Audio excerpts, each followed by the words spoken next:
I don't know if it was like a year or so ago. They've been after him for a long time since, I mean. Yeah, but he was living in the United States, I think, for some amount of time. Maybe I'm wrong about that. I know he was in Mexico.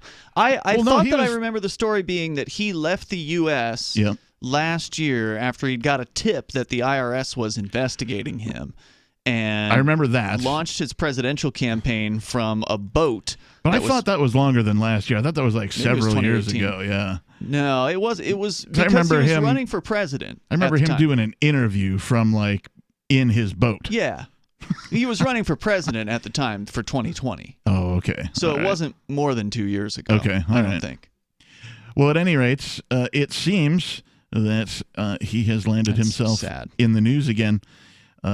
This from, we checked multiple sources just to make sure, but this is actually from foxbusinessnews.com. Tech titan John McAfee indicted for tax evasion. If convicted, the ex-software executive faces up to 5 years in prison. Tech titan John McAfee has been indicted for tax evasion and willful failure to file tax returns, according to charges announced by the Department of Justice Wednesday. Now, I was under the impression that you couldn't be compelled to file. They can compel you to do anything they want. Well, okay, but I was under the impression that there wasn't a specific law, like you could not file forever, but then once you file, then you're kind of on the hook for filing, something along those lines. I can't give tax advice. I'm not a professional, but yeah, me neither. I would agree with you, Captain. I don't think that there's any actual... Oh, no, I know what it is. It's if you can go ahead and not file as long as you don't owe. Maybe. So you have to do the calculation, and if the calculation comes out in the favor of the government, then you're good. You don't have to file. In other words, if they're getting more money than they, think that even they should, then you cannot file. It's as soon as you owe that they can and will. Well, I mean, there's a lot of really interesting arguments out there by tax freedom advocates. Yes. People like Ed Brown, who is currently in prison with just received an extra 17 years. Yeah, that's so sad. That's so sad. I hate that. Erwin Schiff, who is Peter Schiff's father, who died in prison in his 80s after he was sent to federal prison, I believe, for not paying taxes and also advocating, of course, that other people not pay them. Larkin Rose. Who he did a whole bunch of research on the legitimacy of the income tax, and there was a movement some years ago, maybe a decade ago, about there is no law that says you have to pay income tax, because whenever you ask somebody to show you that they can't. And he was involved in that, and he did a whole bunch of research. I've seen a couple of his pieces of work, and he did some really good work on that. It is a labyrinth of legalese to navigate to get to that point, but I mean, it was still pretty impressive. Yeah, you're right. There's a lot of good research out there. Right. There's a lot of good research. It's very interesting. It's one of those rabbit holes that you can go down, if you want. And unfortunately, the government court system, church system, or whatever you want to call it, won't allow you to present most of that information. So you may have done all kinds of research. You may have... It's inadmissible. Yeah, you may have the case like, boom, you've got it down. And, oh, sorry, you want to talk about that in court? You want that to be your defense? No, they're not going to let that happen. They're like, sorry. Yeah. And then, of course, they also make a point of picking like the most patriotic jury they could possibly pick. Yeah. I remember I think it was the Jose Padilla case, that the jury all wore like red, white, and blue together when they came to read the verdict. Oh, my God. Wow. Yeah, now, of course, he wasn't a tax protester, but regardless, that sort of shows. That's even Bernard von Nothaus, the founder of the Liberty Dollar, convicted of so-called counterfeiting. Yeah. So it's because he used the word dollar. That's one of the arguments that they made. Yeah. Oh, you can't use the word dollar. It's insane. But that's where we are. Well, from this article, the June 15th indictment was unsealed. I don't know how that works, but it says it was unsealed following McAfee's arrest in Spain, where he is pending extradition. So what, the government said, you're a bad man, we've written some things down on paper, and whenever it is we finally get our hands on you, then we'll open the magic envelope with the words we wrote down? It sounds like they got him in Spain, is that right? Yeah, I was just McAfee? questioning what an indictment is and why is it sealed and why do they open it after, Well, I presume it's sealed because they don't want the word to get out, basically. And he did somehow catch wind that the IRS was investigating him, so they don't want to tip somebody off that they're being investigated, because then they got to run around the world and try to find them and then extradite them, etc. I'm sorry, I had not had a chance to read through this whole article. One of our other hosts That's all right. I almost never do. Had posted it for us to talk about today because it was pretty breaking news. But it says, according to the indictment, McAfee allegedly earned millions from promoting from promoting cryptocurrencies, consulting work, speaking engagements, and selling the rights to his life story for a documentary. Good for him. What part did government play in any of that work? Well, they're just mad because they didn't get a cut of it. Well, right, but they didn't help in doing any of that. Of course not. Right? From 2014 to 2018, McAfee allegedly failed to file tax returns despite receiving considerable income from the aforementioned sources. The indictment does not allege that during these years McAfee received any income or had any connection with the antivirus company bearing his name, which was sold to Intel in 2011. That was a long time ago. The tech titan is no stranger to run-ins with the law. Last July, he was arrested and eventually released by the Dominican Republic. What was that one about? Puerto Plata, following tweets with pictures of him on his boat with high-caliber weapons. Yeah. You got to love this guy. He's armed, too, right? He escapes on his boat. He's well-armed. He's promoting cryptocurrencies. Right. I mean, he is an entertaining character. There's no doubt about it. We've had him on the show a couple times from some crypto conferences in the past, and he's always an entertaining character. But he's also, like, a little shady.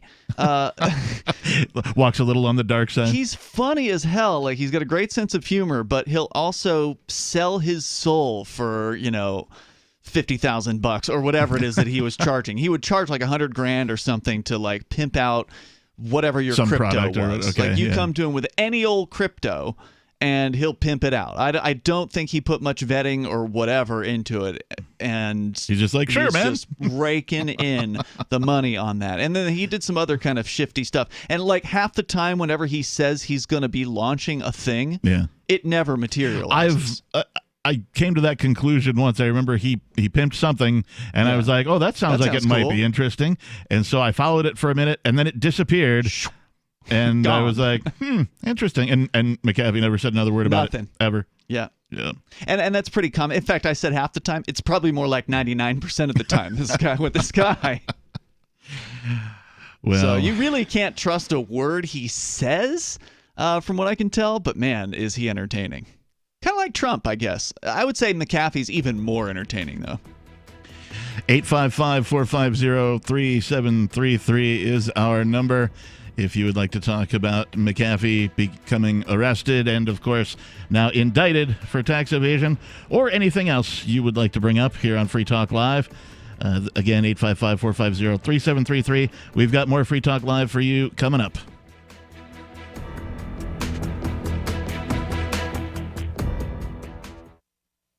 News from news.bitcoin.com. Document leak shows trillions of dollars of illegal activity by major banks. Alibaba files more blockchain patents than any other company in 2020. MicroStrategy's, a publicly traded company, bought $175 million worth of Bitcoin last week. As little as 2/3 of Bitcoins will ever circulate. Bitcoin.com is your source for getting started with cryptocurrencies, getting a wallet, buying Bitcoin Cash, mining, and all the latest cryptocurrency news at news.bitcoin.com.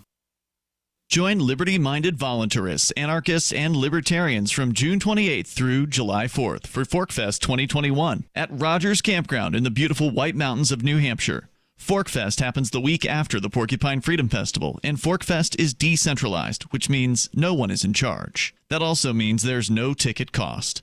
Just reserve your camping, RV site, or motel room with Rogers Campground for June 28th through July 4th. Where better to celebrate Independence Day than around other freedom-loving activists in the Shire? You can relax and enjoy the camaraderie of like-minded people, or you can create whatever experience or event you'd like others to have. If you're planning an event for ForkFest, be sure to let others know in advance. You can connect with fellow ForkFesters via the unofficial Telegram chat or the ForkFest forum. Links to those are on the unofficial website, forkfest.party. Mark your calendar for June 28th through July 4th, 2021. We'll see you at forkfest.party. Do you want more businesses accepting Bitcoin Cash and Dash? Now with AnyPay, you earn passive income for every purchase at those businesses. Finally, a financial incentive to spread Bitcoin Cash and Dash. You made it happen, so you receive the rewards. Download the AnyPay Cash Register app and add your cryptocurrency wallet addresses. Then install it at a real-life business and tell us what you did at anypayinc.com. anypayinc.com. Hey guys, Mark Claire here, lionsofliberty.com, where we strive to advance the ideas of liberty daily. We bring you the Morning Roar. That's right, every Monday to Friday we'll have a brand new edition of the Morning Roar, where we provide a roundup of some news stories that you may not find in the mainstream media or even in your typical social media newsfeed.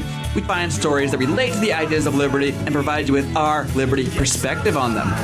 Every Monday, we have our longest-running feature, Mondays with Murray, named after the great libertarian Murray Rothbard, where we'll examine an article or an excerpt from his works and help convey his view, along with our little spin as well.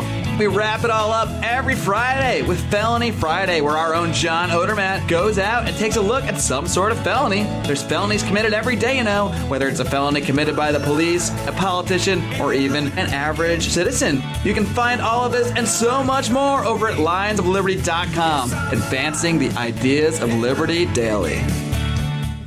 Some of you asked, and now we've delivered. LRN.FM's live Keene, New Hampshire studio shows are now streamed in HD on Twitch. Visit our channel at twitch.lrn.fm and give it a follow. If you have Amazon Prime, you get one free subscription on Twitch. If you use it on our channel, Twitch will give LRN.FM a monthly piece of your Prime subscription cost. So please watch, follow, share, and subscribe to twitch.lrn.fm. That's twitch.lrn.fm. Do you have a WordPress website running WooCommerce and want to accept cryptocurrencies like Bitcoin, Dash, Bitcoin Cash, and Bitcoin SV? Now you can easily enable crypto payments from your customers by adding the AnyPay plugin to your WordPress site. Just visit anypayinc.com and set up your account by entering your cryptocurrency wallet addresses in the admin. Then enable the AnyPay plugin in your WooCommerce. That's it. Now your website takes crypto like Bitcoin thanks to anypayinc.com. anypayinc.com. This is the Liberty Radio Network, broadcasting the latest liberty-oriented audio content 24 hours a day at LRN.FM.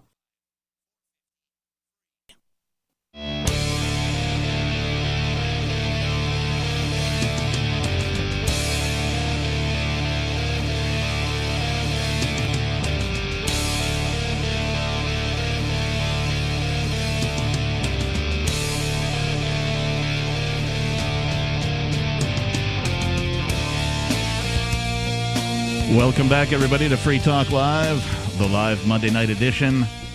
Our toll-free number here is 855-450-3733. That's 855-450-FREE, like freedom. Supposedly, you can also get us over at, what is it, Chat.lrn.fm with our new Matrix setup. I haven't set myself up there yet, and I don't think I've successfully taken a call from that yet. So if you're feeling bold, listeners, and you want to try, if you do try, I'll do my best to get you through. If you're feeling like the captain isn't inept, then just go ahead and dial 855-450-3733 if you're not willing to be part of the experiment. At any rate, we've been talking about tech titan John McAfee, or McAfee, depending on your preferred pronunciation. How do you become a tech titan? Tech titan. What's the qualification for titanery?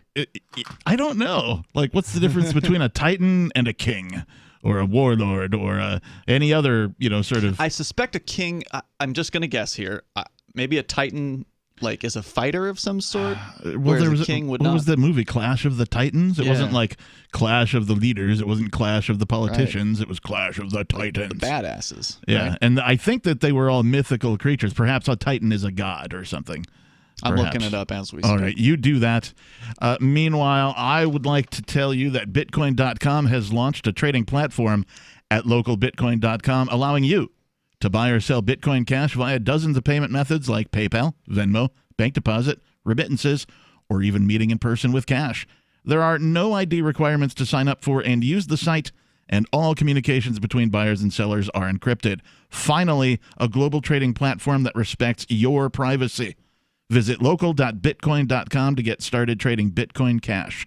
That's local.bitcoin.com. So apparently Titan, the number one definition is actually from classical mythology, any of the sons of Uranus and Gaia. Said Uranus. So apparently they had quite a few sons: Crous, Creus, Cronus, Hyperion, Lepidus, and Oceanus. Right, and weren't the gods all named after the different stars or whatever across different mythologies? Titan is also, of course, one of the moons of Saturn. I don't know the answer to that Titan's question. also a Nissan truck, so... Yeah. They probably named the moons after the mythology, would be my guess. But also Titanus is any of the sisters, so the daughters of Uranus and Gaia, and... I'm not real sure which god Uranus was. You just wanted to say Uranus a few times. Is Gaia the Earth goddess or something like that? Including Mnemosyne, Phoebe, Rhea, Tethys, Themis, and Thea. And then finally, definition 4, a person or thing of enormous size, strength, power, influence, etc. So a titan of industry. Well, I guess, his name was all over antivirus, still is, so yeah. I guess he does qualify in that respect. I think so. It is important to know your definitions, people. Definitions here on Free Talk Live. Now, I wonder if is he still in custody? Is this like breaking news, meaning he just got snagged today? According to this article, it seems... Well, let's see. They talk about a little bit of his previous history of being arrested. They say his Twitter feed is filled with colorful posts. Of course it is. Right. That's what I actually was going to go check and see if he's been updating Twitter from behind bars or if he's got like his wife. It does say this is a developing story at the very bottom of this article. So it must have just broken today then. Oh, yeah. It certainly did. This was posted. Let's see if there's a time and date stamp on it. Last post appears to be September 27th, or close to it. So, yeah, he has not updated. Yeah, this was published 1 hour ago. Oh, wait, no, October 2nd. I don't know why Twitter is always posting things out of order. Oh, I see. He retweeted something from September 22nd. So, last post looks like October 2nd. So, just to, sort of finish the points here, McAfee allegedly evaded his tax liability by directing his income to be paid into bank accounts and cryptocurrency exchange accounts in the names of nominees. Huh. Interesting. Is a nominee a person that you nominate to receive money for you? Money on your behalf? Yeah. As opposed to an agent? That's what it sounds like. Okay. The indictment also alleges McAfee attempted to evade the IRS by concealing assets, including real property, a vehicle, and a yacht, all in the names of others. So he apparently... That's a tough one to prove. He apparently, they're saying he owned real property, I assume real estate, land of some sort, a vehicle, and a yacht, but they were all in the names of other people. Well, how the hell do you prove that unless those people are about to roll on him? Right. Yeah. Because, hey, that's my car. Right. Well, I see Mr. McAfee's driving it. Well, yeah, he's my friend. I let him use it. Right. Yeah. I know of, I've heard of some people trying to, use their children's names on documents, right? Like poor people, like when the bills start getting cut off because they can't pay the bills, that they'll, reopen an account in the name of their child because the child can't, what I mean? Yeah, but, are we talking about an adult child, somebody who is technically their child, but a legal adult? No, or are we talking about, because I don't think you can open... A youngster, There's certain accounts you can't open under the... you can't get a car loan in the name of a 10-year-old. Right. But, if you had your electricity cut off, you could open a new account under, Could you really? Ian Freeman Jr. Really? If you had a little junior running around. I guess it's been so long since I've opened an electrical account, I don't recall what sort of know your customer or ID requirements Well, keep in mind, most electric, not most, but many electric companies are state-sponsored, state-run entities, so you don't really have a choice. And so name, address, social security number. That's really about all you need to open the thing. In most cases, I would say that's limited, though. I suspect McAfee was using adults in I suspect he was too, and it's strange they use the word nominees in this article. I wonder what made What's them the source use on that this, word. This is Fox Business. Fox Business, huh? Yeah, this was posted like an hour before we went live. Wow, breaking news. Yeah, and it does say at the bottom with an asterisk and big bold black letters, "This is a developing story." The poor guy, man. I mean, I hope that there's some way for him to not be extradited from Spain in this particular case. But the thing is, these other governments go along to get along. They're not going to put up any real resistance against the American government. So, I mean, it's probably going to take him some time to be extradited, but eventually it will likely happen. Yeah. I mean, if they're coordinating and cooperating with the arrest, which they likely sounds were. like they are, yeah. Yeah. If convicted, McAfee faces up to 5 years in prison on each count of tax evasion and up to 1 year in prison on each count of willful failure to file a tax return. And do you recall how many counts there were of each? Sorry to ask so many questions. I don't recall. You probably said it, but I just didn't retain. It doesn't actually mention. Well, it sounds like there's more than one count. So, I mean, if it's 5 on the tax evasion and they're counting him with more than one, then he could be spending the rest of his life in prison. He's in his mid-70s. The June 15th indictment was unsealed, and that's it. They don't name. That's sad. How many, yeah. All right, 855 450 free like freedom. We'll talk more about Mr. McAfee and his shenanigans, and we'll take your calls and your thoughts as well. This is Free Talk Live, the live Monday night edition. 855 450 3733. Divi's been a pretty good investment for Free Talk Live. Their ad campaign started in September 2019, and from mid-March to mid-July, the values soared by 10 times. It's not too late. Divi's new wallet hasn't even released yet, and other things are happening that I can't even say on the radio. If you want to invest and potentially do well, go to diviproject.org. I can tell you that FTL is deepening its partnership with the guys from diviproject.org. Past performance is not an indication of future profit. diviproject.org. DIVI project.org. Free Talk Live is aired on nearly 200 radio stations throughout the week, and we've been doing this for almost 18 years. You can call in any evening from 7 p.m. to 10 p.m. Eastern to talk about whatever's on your mind. Sure, you can waste your time on Facebook and reach dozens of surly posters, or you can call in with your issue and reach 3 surly hosts. Oh, and nearly 500,000 weekly listeners. The number is 1-855-450-3733. That's 855-450-FREE, as in freedom. Why did you move to the Shire? I moved here to the Shire because there's other people around who take liberty just as seriously as I do. I moved to the Shire because I saw videos of people challenging authority and thought that I could get support myself. It called to me, like, do this, right now. I wanted to be around people like me who got it, and once I got here, I knew there was nowhere else that I wanted to be. I've always wanted to change the world, so I moved to the Shire to join people who were actually working towards doing the same thing. The people here are awesome, loving, and positive. It was for the adventure and for the feeling of something important is happening here, and I just wanted to come to sort of be part of that. Visit ShireSociety.com to read and sign the Shire Society Declaration and learn the reasons why, if you love liberty, you should immigrate to the Shire. Plus, connect with others via the forum at ShireSociety.com. That's ShireSociety.com. Free speech is protected on the internet, right? Not always. Government agencies try to limit free speech and commerce on the net. Luckily, when they do, the Institute for Justice is there to defend your First Amendment right to free speech. IJ helped set the first federal precedent for internet free speech in 1999. And ever since has worked to prevent unconstitutional roadblocks in cyberspace. Visit our website today at ij.org. So you've heard all 3 hours of the latest episode of Free Talk Live, and you're still hungry for liberty-oriented audio content? Did you know that we have another 24/7 audio stream at LRN.FM? The Liberty Radio Network airs the latest episodes of some of the best liberty-oriented podcasts on the internet around the clock. In addition to recorded content, you'll also hear live shows like Free Talk Live, originating from our Keene, New Hampshire studio. So listen anytime at LRN.FM. That's LRN.FM.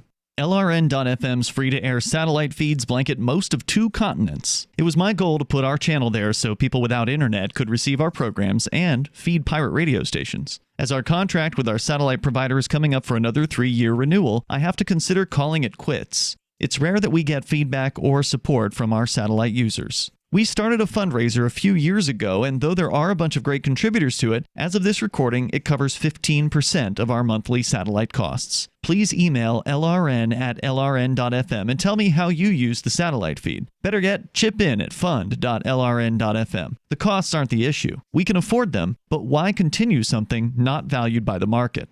Want to help? You can join our satellite fundraiser for just $2 a month at fund.lrn.fm. If we raise enough to keep both channels on the air, awesome. If we raise more, I'll add more channels. If not, we can shut them down and go internet only. It's up to you. Thank you for your support. Fund.lrn.fm. You can sign up to receive the latest about the Liberty Radio Network via our email updates at updates.lrn.fm. That's updates.lrn.fm.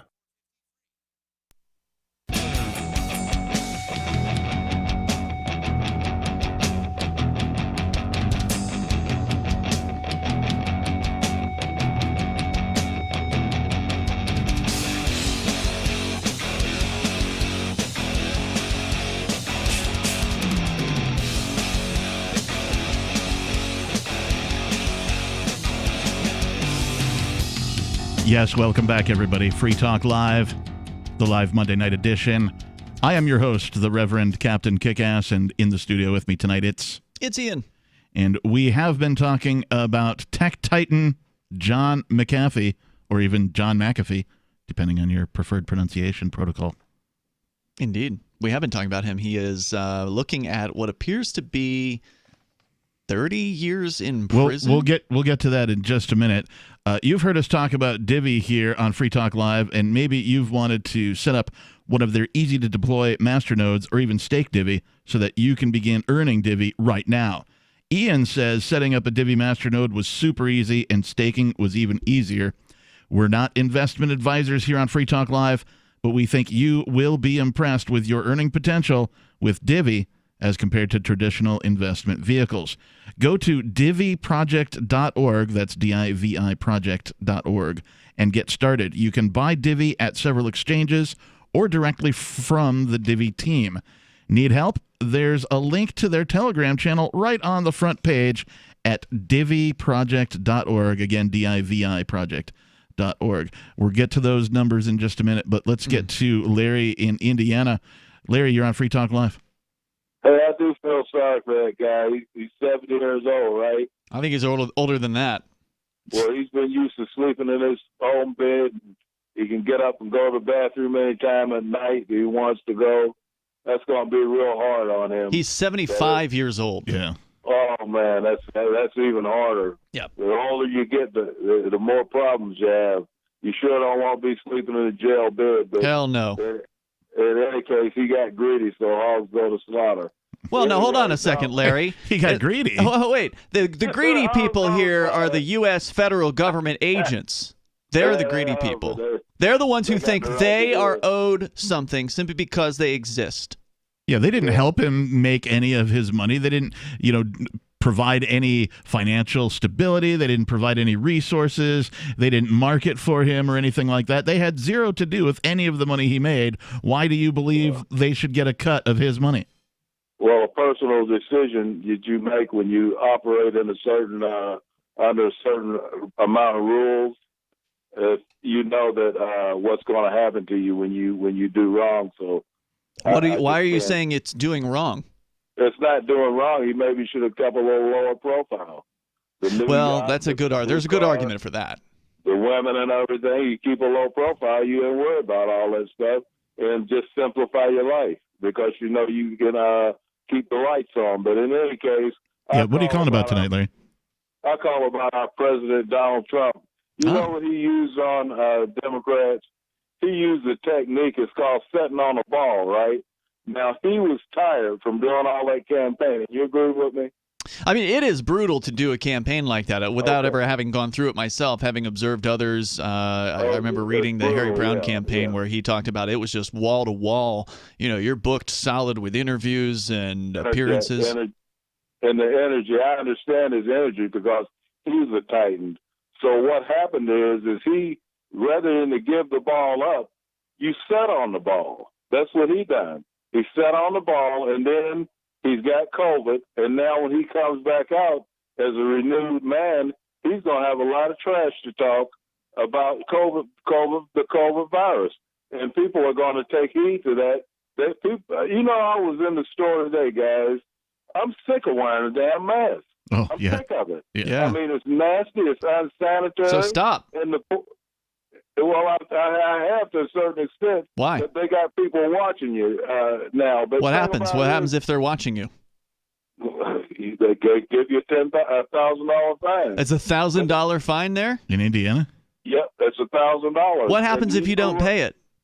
They put it on your property tax. You have property there? Yeah. I got a studio. But that sucks. Thing about it is that people are going to get real tired of this. And when Trump, I hope you're right about that. But so far, the amount of pushback's been next to zero. What do you think is going to be? When are they going to finally get fed up and do something? When they tell you got to keep your mask on at all times, even when you're out in the open air. But I got I told you guys I was going to have. I don't know if I believe you. I tried to get my nephew to go with me, but he's shaking in his boots, right? Because I got a sign that names our public health director here in town. It names a couple other organizations that are like the Urban League and a couple other people, our IPS superintendent, and a couple other people that I name.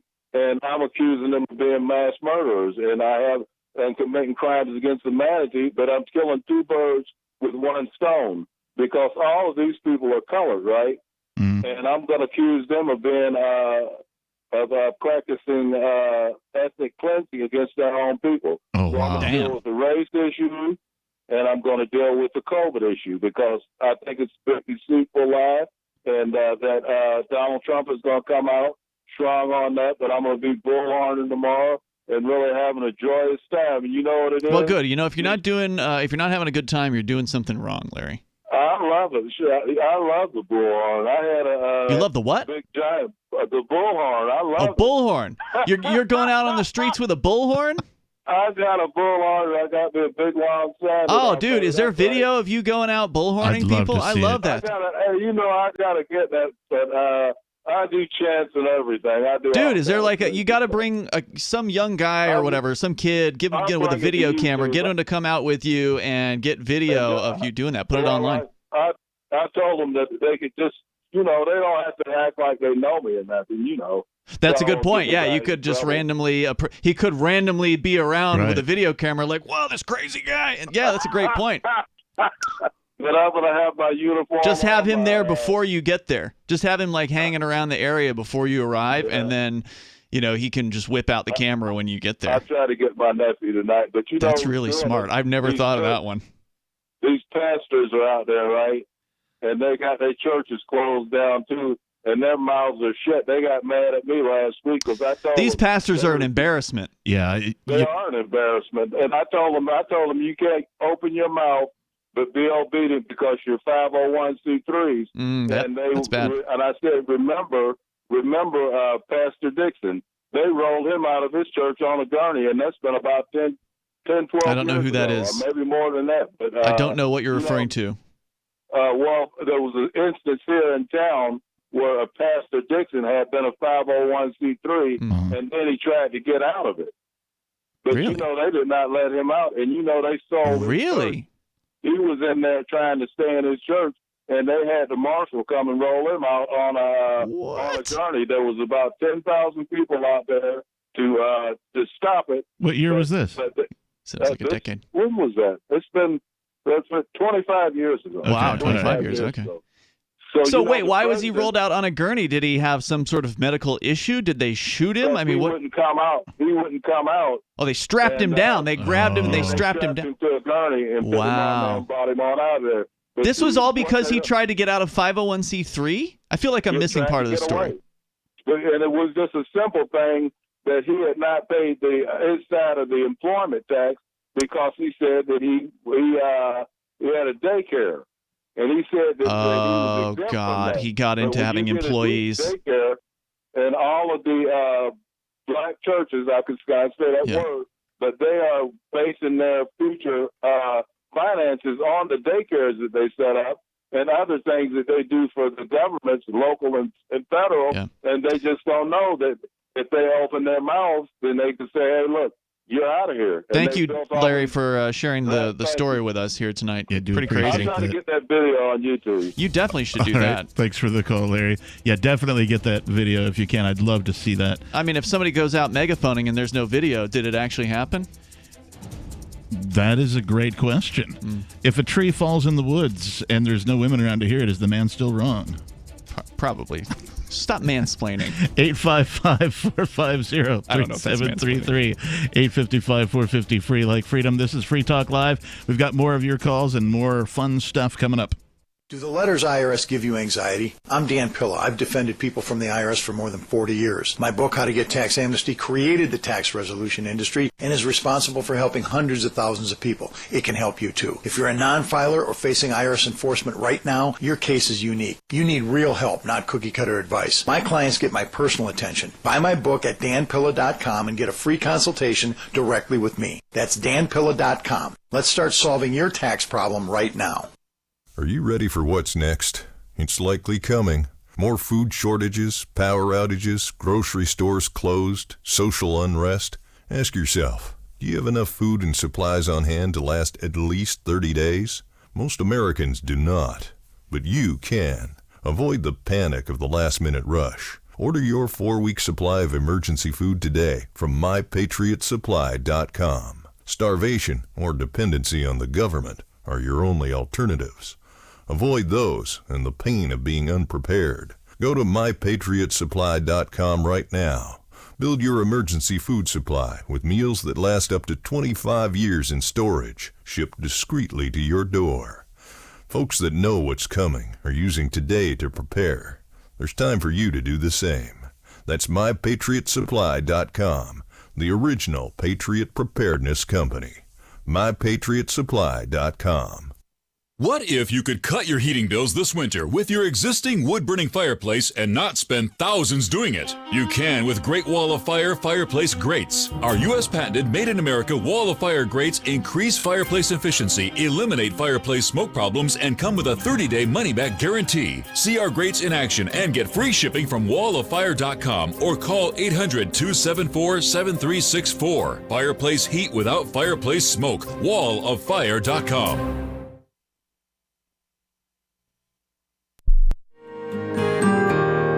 So the protection of life, liberty, and property is what the Free State Project is all about. But it's an effort to move 20,000 people who understand. It's about demonstrating to the entire country that, yeah, we can have a free market, a truly free market. Making it just a freer, great place to live.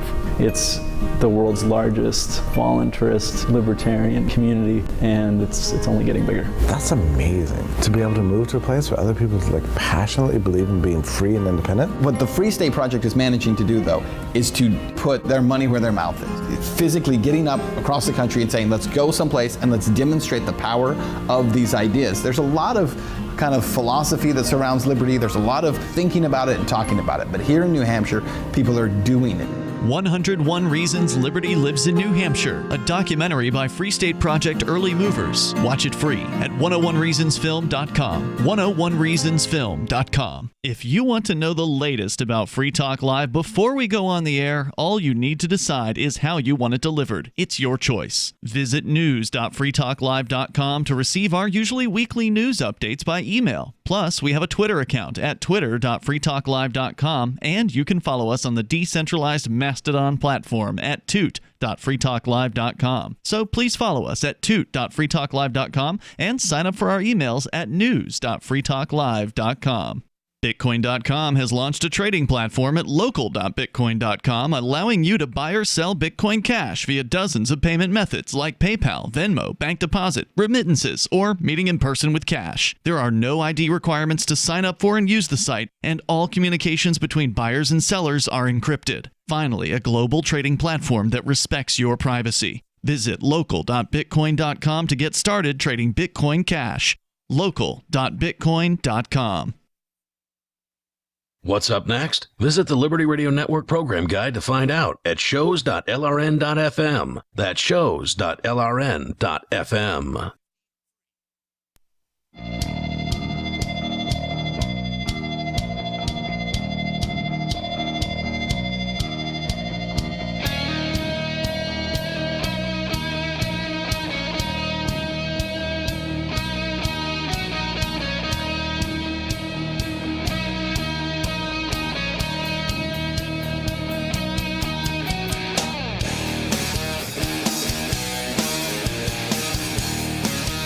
Welcome back to Free Talk Live, the freedom-oriented call-in radio talk program that is syndicated nationally as well as broadcast on the internet and satellite, where you could call in and take control of the airwaves and talk about anything you would like to talk about. Or you can talk about stuff we're talking about. It's all up to you. Please do. 855-450-3733 is our number. Let's do what we do and go right to Dave in New Hampshire. Dave, you're on Free Talk Live. Okay, do you guys remember that video back, or it was a documentary back in 2003, the first documentary about the Free State Project? The first one? Was this the one that focused on the first mover, a girl named Jackie? Yes, and that's who I called to talk about. Okay, yeah, I don't recall which documentary it was, but yeah, what about her? It was a fantastic documentary, by the way. It was Channel 5 out of Boston that produced it, I think. You just have to see it. Just Google it. But, yeah, so she is running for state rep in Nashua, New Hampshire. And I guess she's reporting that she had her sign and her front door vandalized. Ooh. Oh. Well, politics is an ugly, ugly business. It certainly brings out the ugly in people. Yeah, it does. And, that's understandable because they feel threatened, right? Like, it is a threat. Politics is a threat. So basically, whoever gets in charge gets to force their way on others. Now, of course, the libertarians want to leave you alone. They want to force the system to leave people alone. Some people they don't like that very much. They don't want to lose power. So they will lash out, sometimes with violence. We had something similar happen here, Dave, with Aria DiMezzo also. Her car was vandalized pretty significantly. They slashed her tire, slashed her cloth top on the convertible, and also spray painted the side of it. And she's had multiple signs stolen right out of her front lawn. Yeah, and then mysteriously returned, torn in half. We don't know if they're the same sign or not. Not all of them have been returned, but some so have. like people are definitely being less than personable. So what's going on with Jackie? Is she persecuting it in some way, or just letting people know? Well, with regard to Aria, I actually called talk radio in Manchester about that, or a talk radio show near Manchester, and they said they'd already reported on it and already condemned it. Good. That's awesome. Thanks for doing that, Dave. Yeah, I've heard that it might be a felony to steal somebody's campaign signs. Really? I have not done the research myself. Only if you do it. If an authoritarian does it, they'll get away with it. Yeah, right. But I don't know. Jackie did write an article about it on Granite Rock. That's and then, but I don't know if she's prosecuting anyone or if there's anyone to prosecute. Apparently, they used a paintball, and it got the paint, the paintball paint all over her front door or one of her doors. That is not the worst thing that could happen. I mean, I'm not excusing the behavior or anything like that, but paintball paint is water or soap soluble. So soap soluble, I believe. So yeah, it should be easy to take that off. Yeah, that's what I figured. Hey, Dave, do you got any thoughts on John McAfee being arrested and detained in Spain and now indicted on tax evasion? Oh, it just makes me rage. I think that's the right word. What's that line from Battlestar Galactica? I'm not talking about anger. I'm talking about rage, the kind of thing that makes you want to scream. That's how I feel. Well, I thought I saw an interesting video of yours, Dave. You're Dave, by the way, Ridley from RidleyReport.com. You do a YouTube channel. And you were talking about how you thought maybe the whole, freedom migration movement here to New Hampshire is experiencing a sort of another renaissance. Yeah, it seems like it's kicking up. I mean, the level of activity keeps going up. There's more things happening. There's just this feeling I get. Mm-hmm. Yeah, you're not the only one. I know that Nobody, our co-host, has said that as well, that he feels like Keen's on another wave, basically, of people moving in. We got fresh blood in here, new ideas. People are excited. Things are happening. We've seen some increased numbers at some of the regular events. Social Sundays was at 24 yesterday, which is unusually high. It was a lot of fun. There were at least five people that were there that were total visitors. They weren't even living in New Hampshire. So a good chunk of the attendees were first-timers. And people came out from over an hour away. Oh, yeah, Indiana kind of thing, and Florida. Yeah. But I mean, even people we know. You know what I mean? Came from, a long distance just to attend. I agree. There's definitely there's a new energy, and I think that's good. And the Free State Project goal wraps up in February. I don't know if anybody remembered that, but their 5-year window of time that all 20,000, which we know that's not going to happen, but the 20,000 signers of the Free State Project are supposed to be here by then. It would be really great if, let's say, March 1st, 20,000 freedom-loving people 15,000 procrastinators. Yeah, just showed up and, we're here and rented places or otherwise, figured out how to be. I wouldn't put money on that one, Captain. You would think, kill my dream. With the cities beginning to collapse, that there would be flight from the cities to rural areas like this. It should be an easy sell.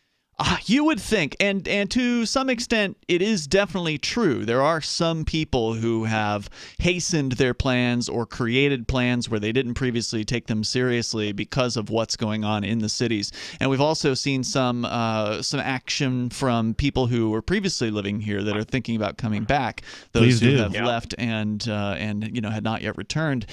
They're seeing some real oppression in the places where they live, and everybody's got to have a breaking point. So really, the challenge is to get them to move to New Hampshire instead of leaving the United States completely. Make this your last ditch before you leave. And I get the desire to leave. Sure. I don't blame anybody for doing it. But this is a good retreat point. This is a good regrouping point. And this is, I think it's still the best strategy. I mean, I'm sorry. You're failing in California. You're failing in Ohio and Texas. And, you fill in the blank. Fill in the blanks. Any final thoughts, Dave?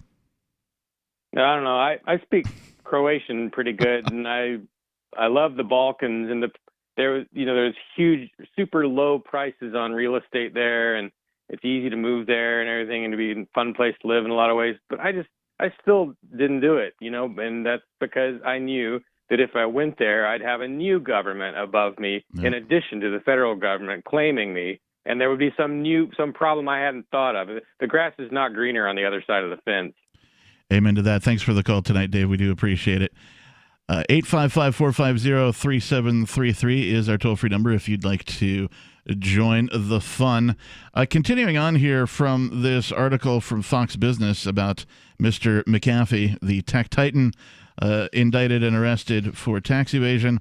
5 counts of tax evasion, I believe. You got the numbers for us, Ian? Yeah, I actually pulled up the actual indictment. The Department of Justice posted a press release about it, linking to said indictment, and we are talking about the counts of so-called tax evasion are 5, and then they're 5 years per, so that's 25 potential years in prison for that, and then 5 more counts of willful failure to file. So it's another at a 5 year years. So he's looking 30. at 30 freaking years.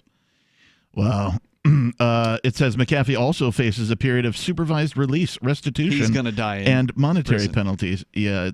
sounds that way. McAfee had hoped to make a presidential bid this year. He announced his White House plans to seek the Libertarian Party nomination in 2018. However, this past March, he suddenly endorsed Libertarian candidate Vermin Supreme. Oh, really? And said he would seek the second spot on the party's ticket, which he did not receive. That's not my understanding of exactly what happened, but I think he was going to endorse Vermin, and then They're not checking facts. And then he kind of went back on the endorsement and decided he was going to go forward, but then he didn't go forward at all. He didn't attend the convention, so he wasn't a real contender. Yeah. So he's a good talker, though. He's entertaining. 30 years apparently is what he's facing. Yeah, it's sad. And the term nominee you were asking about before, that appears in the actual indictment multiple times, so it's obviously a legal term. And what they're referring to here is directing the payment of his income to a bank account in the name of a nominee, purchasing real property, and titling and causing the titling of that property in the name of a nominee. So basically he had people. And they're alleging that he had them buy things for him and receive money for him. And presumably the only way they'll be able to prove that is if those people roll on McAfee and they testify against him. Or they already have. Which makes me wonder if they've been arrested and that's maybe one of the things that tipped him off or what. Right. These are all very good questions. Yeah. If you have any information on the current escapades of Mr. John McAfee, feel free to call 855-450-3733. Or if you just want to talk about anything else, you can give us a call as well. 855-450-FREE. We've got more Free Talk Live for you coming up.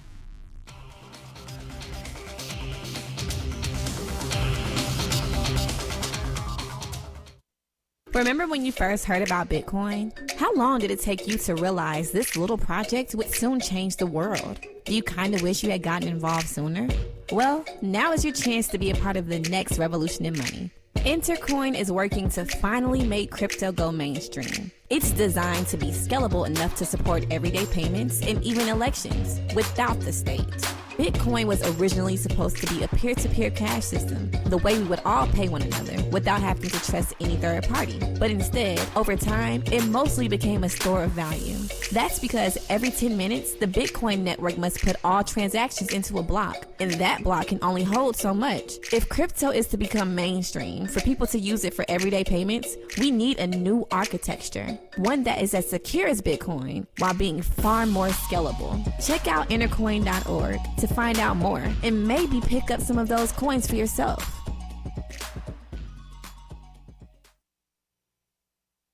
I'm crazy about My Magic Mud. This is the most important oral care product created this millennium, and I'm not kidding. We all have different opinions on politics and issues, but we all have mouths. And I want yours to be as clean as possible, with teeth as bright as they were meant to be. I will never be without My Magic Mud. It's a little surprising, but man, does it work. If you only listen to one thing I say ever, go to mymagicmud.com and get 20% off with code FTL. mymagicmud.com, code FTL.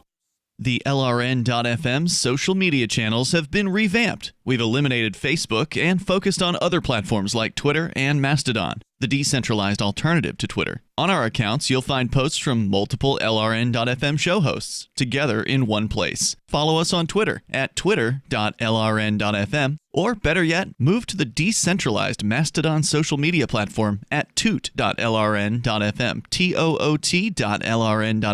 I think you'll like it.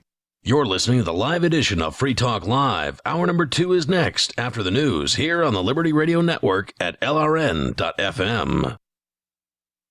This is a Fox News alert. Heading back to the White House, I'm Lisa Lacera. Thank you very much. Thank you. A masked President Trump giving a thumbs up as he left Walter Reed Medical Center in Maryland, where he was being treated for COVID-19 earlier, as Dr. Sean Conley explained why he thought it was safe for the president to be released. So he may not entirely be out of the woods yet. The team and I agree that all our evaluations, and most importantly, his clinical status, support the president's safe return home, where he'll be surrounded by world-class medical care 24/7. The president tweeting a short time ago he will be back on the campaign trail soon. Democratic nominee Joe Biden has resumed his in-person campaigning in Florida. Biden, speaking through a mask in Miami, outlined the urgency for Floridians who want to cast a ballot. This is the last day you can register to vote in Florida. It matters. Biden, who pulled negative ads while the president was hospitalized with COVID-19, did not mention President Trump by name, but did say he sees voter suppression happening on the president's watch. Everything the administration has done is try to put a lid on people voting. Everything. Making it sound like we can't determine our own outcomes. We can. Recent polls have Biden with a slim lead over the president in Florida. Goodall Scott, Fox News. Startling numbers on how many people may have been infected with COVID-19 from the World Health Organization. The World Health Organization's Emergencies Director, Mike Ryan, says roughly 760 million people around the world may have caught the coronavirus. Our current best estimates tell us that about 10% of the global population may have been infected by this virus. That's more than 20 times the number of confirmed infections. Fox's Simon Owen. On Wall Street, the Dow added 465, the Nasdaq added 257. America's listening to Fox News. For over 20 years, millions of customers have trusted Blinds.com to update their homes. Because Blinds.com makes it easy to get custom blinds that'll give your windows a high-end look without the high-end price. Whether you like to do it yourself, need help with design, or prefer measure and install services, they keep it simple with easy online ordering and free shipping right to your door. New window treatments are a simple way to really benefit the look and feel of your home. And Blinds.com will guide you every step of the way with free online design help. And if you're nervous about trying them, don't be. Blinds.com has over 30,000 five-star customer reviews, and they guarantee the perfect fit for your windows, whether you do it yourself or have them measure and install everything for you. Go to Blinds.com now to take advantage of this week's special savings on interior blinds, shades, shutters, and even outdoor shades. Rules and restrictions may apply. The new term for the Supreme Court began today with remembrances for one of its own. The Supreme Court began its new term with a tribute from Chief Justice John Roberts from the bench for the late Justice Ruth Bader Ginsburg, who died last month of cancer. Justice Ginsburg's contributions as advocate, jurist, and citizen are immeasurable. We at the court will remember her as a dear friend and a treasured colleague. Roberts noted the empty courtroom bench was draped in black cloth as a memorial. The court hearing oral arguments in 2 cases today. The courtroom is not being used, and the justices are working remotely by teleconference because of the pandemic. In Washington, John Decker, Fox News. Pennsylvania Republican Senator Pat Toomey has announced he will not seek re-election in 2022 and plans to leave public service. He made the announcement earlier today in a news conference, saying after his term runs out, he plans to return to the private sector. When you're coping with bad news and the news media come calling, and they will, don't clam up. As notorious political figures find out the hard way, the cover-up can be worse than the crime. So get out in front of unfavorable news about your company, your group, or organization, or yourself. The sooner you confront a negative story, the sooner it will be over. Responding as quickly to negative stories as you do to positive ones enhances your credibility. Hiding embarrassing information or lying will do more damage than damage control. Never stonewall. Tell your side of the story, use specifics, and detail what corrective action has already been taken. Respond in kind. If the issue is emotional, don't sound like a cold, unemotional Mr. Spock. For more tips on critical communication skills for the way things are now, hit survivalspeech.com. I'm Holland Cook. It's a landmark day in the March for Equality here in America. Congress passed the Casinos for Fairness Act today, which gives every mistreated group in America the right to open a casino. It worked with Native Americans. It will work for the rest of the country. If our society has kept you down, you will get a casino to pull yourselves back up. Veterans will also have the right to open a casino as a replacement for costlier benefit programs. I think it'd be nice to have a casino. I mean, I'd rather still be able to walk, but, you know. While the majority of the country is hailing the Casino Act as a step forward, many Native Americans are objecting to the law. We are still the most disadvantaged group in America. So all that we ask is that we be allowed to open whorehouses and start legally selling cocaine. The bill raised the question of whether immigrants should be allowed to own casinos. After much debate, the legislature decided that they would not, but they will be able to sell sliced mango on the street without a vendor license. This is the Onion News Network.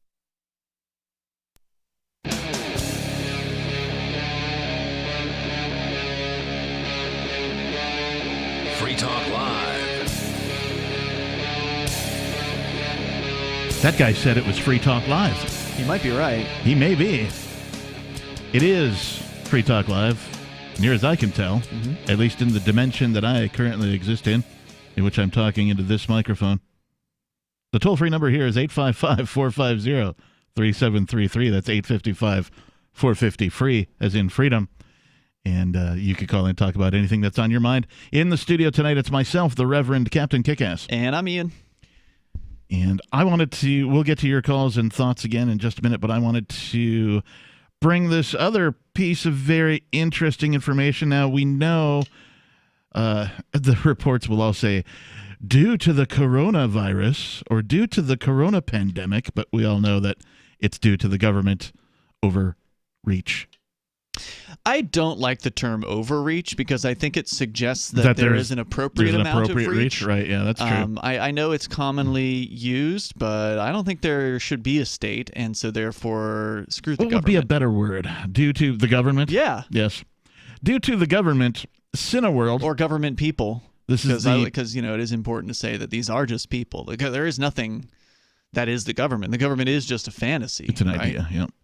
It's a mutual delusion, essentially, a religion. It's a religion or a cult, depending on, whether you believe it or not. And it's widely believed, sadly, and that's why we are the way we are in this society today. But the cult known as the government, which is filled with lots of gangsters and goons and lions and tigers and bears, oh my. And a bunch of fraidy cats who will do everything they're told to do, including put masks on their face and jump through hoops. In all of their wisdom, demanded that these businesses be shut down, forced these businesses to shut down by threatening them with pulling their business licenses and or sending armed men in costumes to confront them. And then, of course, if they resist, they purport the authority to kill them. Cineworld, if you've never heard of it, Cineworld is the parent company to Regal Cinemas. I definitely heard of Regal Cinemas. They had them down south where I'm from. Yeah, Regal Cinemas, if you don't know, is the second largest cinema theater or was in now you're stealing my thunder. my thunder. But what about my thunder? Cineworld brings down curtain on United States and UK theaters. 45,000 jobs have been lost. This is the short article from Reuters. Cineworld, the world's second biggest cinema chain, will close its UK and US movie theaters this week, leaving as many as 45,000 workers unemployed for the foreseeable future as it fights to survive a coronavirus collapse. See, this is the wording that I don't understand. Yeah. As it fights to survive, they're closing their theaters. The version of this story I had came from, and we were talking about this before the show, trying to figure out what is actually happening here. There have been several versions of this story. The news is that they finally announced they're going to actually close. Okay. Now, the other rest... Isn't this the newest story, though? Yeah, this was from Reuters at... Well, you normally don't fight to survive. 3 a.m. or so. What kind of language is that? They're fighting to survive by closing their operation? I mean, that's not a fight for survival. That's you're dead. Right. And the way it was being written this weekend was like, oh, well, they're temporarily or permanently closing. So it was like they're going to maybe try to – it sounded like they were going to just close, furlough all the employees and just, maybe pay the rent from whatever fund that they have to do that. Right. And then wait until the movies come back, which they want to happen, but there's no evidence it actually ever will at this point. Right. But then you're saying that the more recent stories make it sound like they're actually permanently closing these theaters and there's no chance that they're going to come back. That's what it sounds like to me. We'll talk more about that in just a bit because I have much more to say on that particular subject, and I'm sure you do as well. But let's first go to Pat in Kansas. Pat, you're on Free Talk Live. Hey, guys, I was curious if you had thoughts and would talk about what truly motivates the mainstream media, both sides, left or right, to do what they do and act the way they act, even though it's not in our nation's best interest. So, well, I think it depends on who you ask, right? So people who aren't libertarians think that there's all kinds of things in the nation's best interest that we don't necessarily agree. I don't even think there should be a nation, number one. Right. Well, me too, and I'm a hardcore libertarian. I just am curious what motivates them to continually lie and cause destruction. Well, I mean, again, they may not see it as a lie, right? From their perspective, these are their belief systems. A lie, and if you can't tell the difference, sort of thing. Well, it's like anything else, in my opinion, Pat. It's incentive, right? Money, power, financial. Period. Humans are incentivized to do things, right? Whatever your motivations are, called an incentive. If you like making a bunch of cash, yeah, cash is going to be your motivator. If somebody offers you a bunch of cash, make cash by doing a better job, also. Well, they're making plenty of money right now. They're not incentivized to do a better job. They're incentivized to do the job they're currently doing, which is, being shock jocks on one side or the other. If it bleeds, it leads, all that kind of stuff, right? Their goal is to, incite fear, is my opinion, on both sides. Oh, yeah. Well, that makes money because if you can scare your audience, they're more likely to hold on through a commercial break to watch whatever. Watch all your sponsors, coming et cetera, next. and so on. Yeah. So it is about them making money, and it is also about power, but it's also about what they believe. And it's easy to say, well, I'm a libertarian and this isn't the right viewpoint, or this doesn't resonate with me. And of course it doesn't. But it does resonate with a bunch of people out there, and they're looking to appease those people. Yeah. I remember the vast majority of people I know, left or right, that are not libertarian are very upset about, and they're angry at the other side, right? Information that just piles out from all directions. Well, there's definitely they would actually like to know some truth so they can make decisions for themselves. There is I agree with you. There. Amongst some people who aren't libertarians, there is definitely an awareness that the news is slanted and that the news is unfair or whatever. So, I mean, we can get a little deeper into it, though, if you want. So news people go to government school, right? So they graduate from journalism programs that are taught at government-funded colleges. And so they are indoctrinated to believe in the state. They fully, believe in the state, with the exception of a few, right? Like John Stossel, or there's a few outstanding individuals out there that are worth mentioning. But for the most part, they buy it hook, line, and sinker. And of course, if you're it's interesting. I'll back out. Let you guys do your thing. Okay, that's fine. I was happy to have the conversation with you about what truly motivates the mainstream media to cause the destruction that they do. All right. Well, we appreciate the call, Pat. So, anyway, I was mentioning that the mainstream media is indoctrinated, number one, by the state. Number two, they're also incentivized by the state because you can get, let's say, more renown, right? If they're searching for better exposure or more, renown or whatever, they can get that by, I got an interview with Donald Trump or Barack Obama. And you don't get interviews with people like that if you are going to hardball question them, right? Like if you're going to give them a tough time, you might get that first interview if they don't know who you are. I don't remember any mainstream media so-called journalist ever throwing a hard ball at anyone. Stossel has. Okay. He's thrown many a hard ball. But he doesn't get the big players. Right. So you don't get a Donald Trump if you're somebody like John Stossel. You don't get him. But that's what I mean, is like the people who have interviewed the big players, I've never seen anybody lob a hard ball. It's almost like it's scripted. Sometimes if it does happen, and it has, here and there, the person will get up and walk out. Right. So, and they'll never come back. Yeah. And so if you want to be a big wig or a big player or whatever, then you got to play the game. Yeah. Well, and the other thing I wanted to mention to Pat, if you're still listening, which I believe you are, is that there is a lot of control in media. Something like 6 mega corporations own pretty much all of the media, whether it's television, radio, cable, satellite, whatever. We're lucky, and we're a small enough show that we get away with doing what we do because of that. But, you can certainly bet your babushka that we would not get any of the big players. We would not get an interview with Trump if we asked for it or anything along those lines. Well, look what happened with Alex Jones after he went total statist. He got Trump. That's true. Or maybe that happened first and then he went total statist. I don't know. Yeah. I wonder if there was any money involved there, too. Maybe. Yeah. 855-450-3733 is our toll-free number if you'd like to join in the conversation here on Free Talk Live. We've got more Free Talk Live coming up. Divi's been a pretty good investment for Free Talk Live. Their ad campaign started in September 2019, and from mid-March to mid-July, the values soared by 10 times. It's not too late. Divi's new wallet hasn't even released yet, and other things are happening that I can't even say on the radio. If you want to invest and potentially do well, go to diviproject.org. I can tell you that FTL is deepening its partnership with the guys from diviproject.org. Past performance is not an indication of future profit. diviproject.org. D-I-V-I project.org. News from news.bitcoin.com. Document leak shows trillions of dollars of illegal activity by major banks. Alibaba files more blockchain patents than any other company in 2020. MicroStrategies, a publicly traded company, bought $175 million worth of Bitcoin last week. As little as 2/3 of Bitcoins will ever circulate. Bitcoin.com is your source for getting started with cryptocurrencies, getting a wallet, buying Bitcoin Cash, mining, and all the latest cryptocurrency news at news.bitcoin.com. Join liberty-minded voluntarists, anarchists, and libertarians from June 28th through July 4th for ForkFest 2021 at Rogers Campground in the beautiful White Mountains of New Hampshire.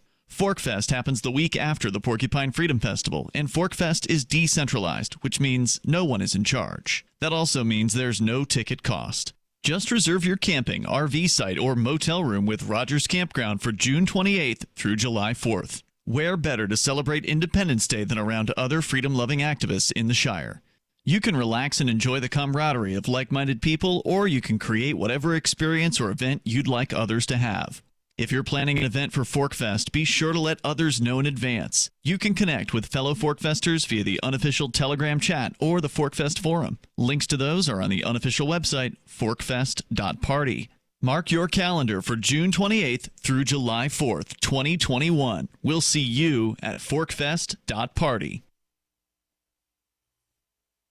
Free Talk Live. It's not just zoning rules, it's everything. It's true. It's everything. There's so many rules. Many laws. You can't possibly know them. It's physically an impossibility to know the laws. You know not to hurt other people. I don't need a law telling me to do that. But the rest of them, totally inaccessible. It's true. It's written in legalese. If you don't have training in reading that crap, it might as well be a foreign language. And as you pointed out, it doesn't matter if you can read it. I thought I had them dead to rights. And these bureaucrats, they just like, no, we do whatever we want here at the zoning board. Yeah, that's right. And you'll kiss our butts. Peon, serf, you'll slave. You'll do what we say. Yeah. Why label them citizens? Well, why not just call it what it is? You're a serf. You're a slave. Free Talk Live, 7 nights a week from 7 to 10 Eastern, live on the Liberty Radio Network at LRN.FM. There are lots of ways to listen to Free Talk Live. Our podcast has been around since podcasts began, and now the FTL feed is loaded with content besides our full show archives. Did you know that we make it easy for you to customize your podcast subscriptions? We have different feeds, one that includes only our full shows, one with just the Daily Digest, and our main feed that includes everything. You decide what you listen to. It's quick and easy to customize your feeds at feeds.freetalklive.com. That's feeds.freetalklive.com. There are basically two types of advertising, direct response and branding. Radio's great for direct response with its low cost to listener ratio, but audio can't be beat for branding, which is a longer term endeavor. You want to be the first thing that someone thinks of when they think about your product or service. If you have a local business that you want kept top of mind in your community, call the station. If you need national reach, Free Talk Live's got around 200 radio stations, millions of monthly listening sessions, can suit all budgets, and if we don't think we're right for you, we'll tell you. Email me, mark@freetalklive.com. Live video of our key New Hampshire-based shows is streamed on DLive. Please follow and share at dlive.lrn.fm. That's dlive.lrn.fm.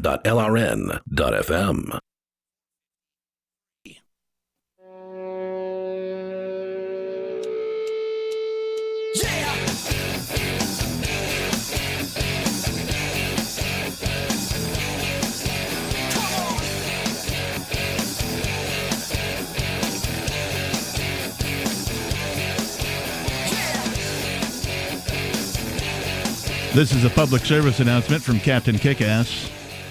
sometime soon, government savings time will kick in or kick out again. I don't remember when, but it's coming up. You know how I know? Because it's getting darker earlier. Yep. That's how I know. And one of my most hated things is government savings time. I call it that because that's what it is. It's government savings time. The government put it in place. It has no purpose today. Yeah, they need to get rid of that thing. And it should just go away. Just like the government. Mm-hmm. Anyway, it is Free Talk Live. If you're wondering, you've tuned into the right place. Our toll-free number is 855-450-3733. That's 855-450-FREE, like freedom.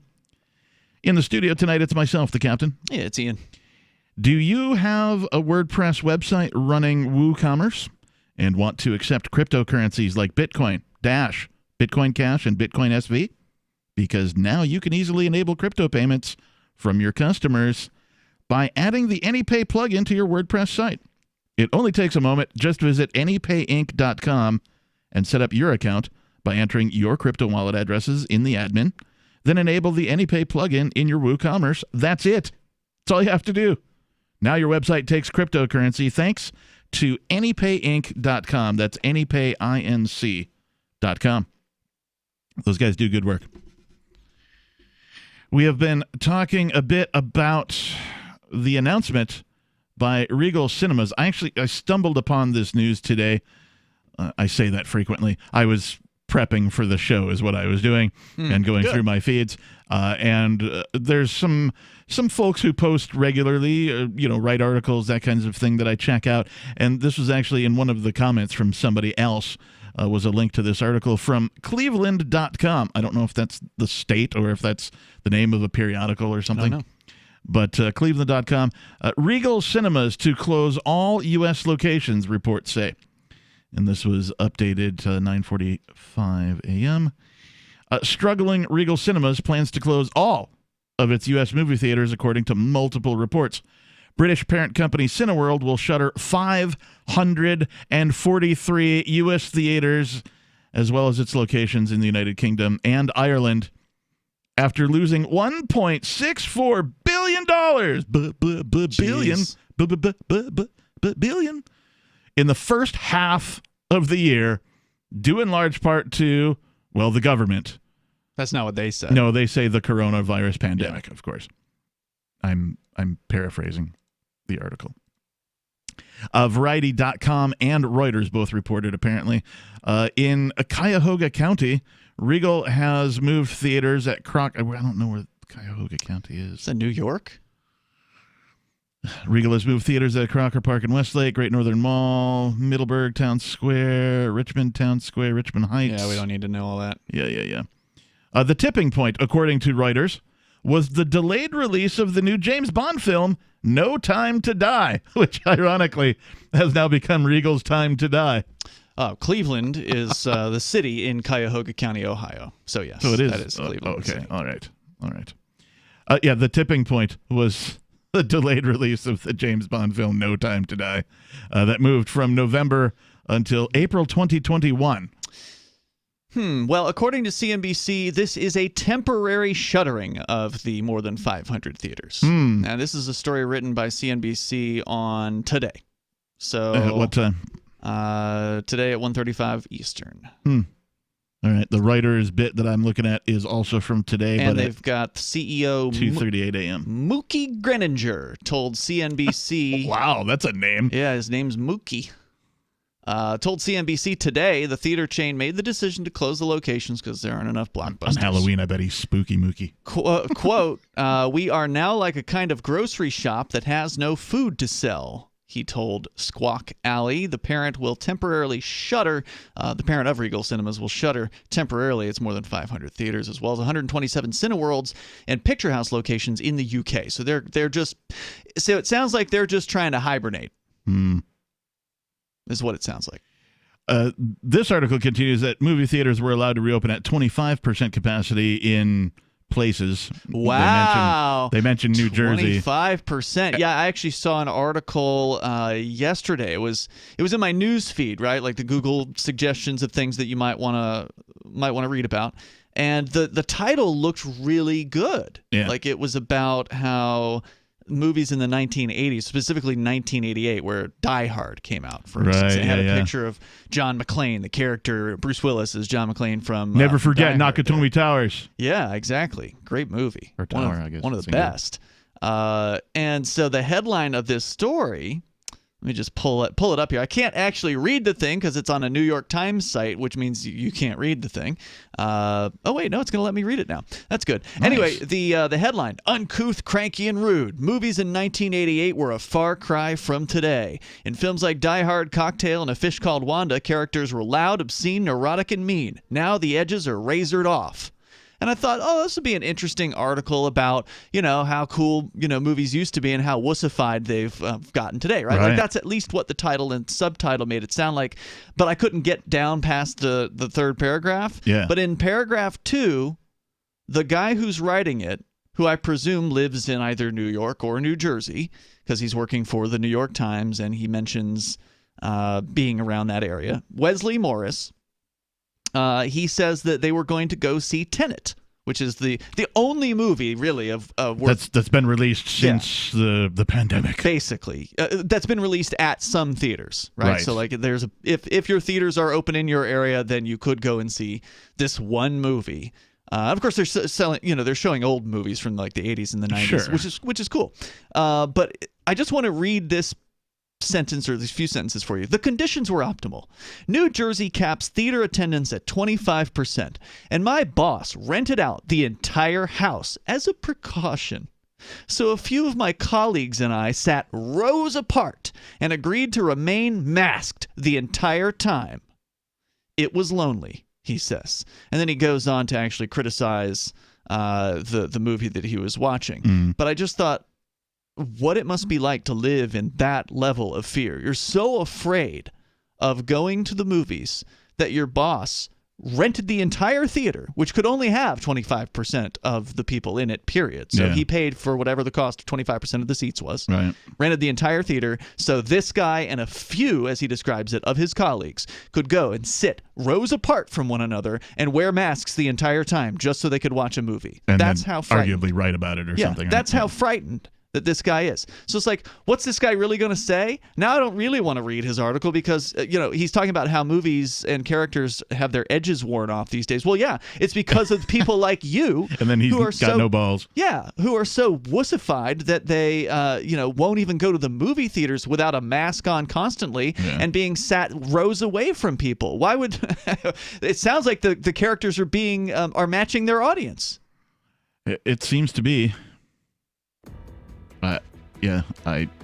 I'm speechless. We knew this was coming, right? We saw the shutdown of theaters, you mean? Yeah, I mean, we saw the industry kind of tank.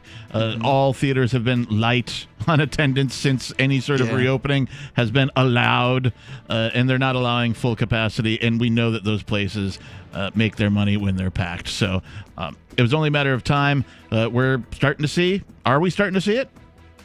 Give us your calls and thoughts. Moose is the German Shepherd, now 11, and he's been an amazing dog. Moose is so active and so alert and hasn't had any kind of health problems at all. He has a beautiful coat, and at 11, he'll still run and chase the ball. He has been on Dynavite since he's a puppy. Dynavite for life. Because if they're getting all their vitamins, micronutrients, microbials from the beginning, then you're not going to run into the problems associated with the grass, pollen, dust, dirt, fleas, ticks, you name it, and the itching and shedding down the road. DINOVITE.com. We tell anybody that has a dog, if there was something that you could do right from the beginning so that you don't have expensive veterinary bills, why would you not do it? Get the Dynavite. You won't believe how happy your dog will be. I get my Dynavite from DINOVITE.com. Is spreading the message of liberty, cryptocurrency, and peace around the globe worth $2 per month to you? As you may already know, in addition to our internet feed, LRN.FM broadcasts on free-to-air satellite across North and Central America, as well as Sub-Saharan Africa. And we've been available on satellite for free 24/7 since 2010. The LRN.FM free-to-air satellite signal is reaching some of the most oppressive regimes in the world, and there's no doubt our ideas are making an impact. You can learn more about the channel's impact by watching the 3-minute video at fund.lrn.fm. If you'd like to help free minds globally with our ideas of liberty, cryptocurrency, and peace, you can donate as little as $2 per month via fund.lrn.fm.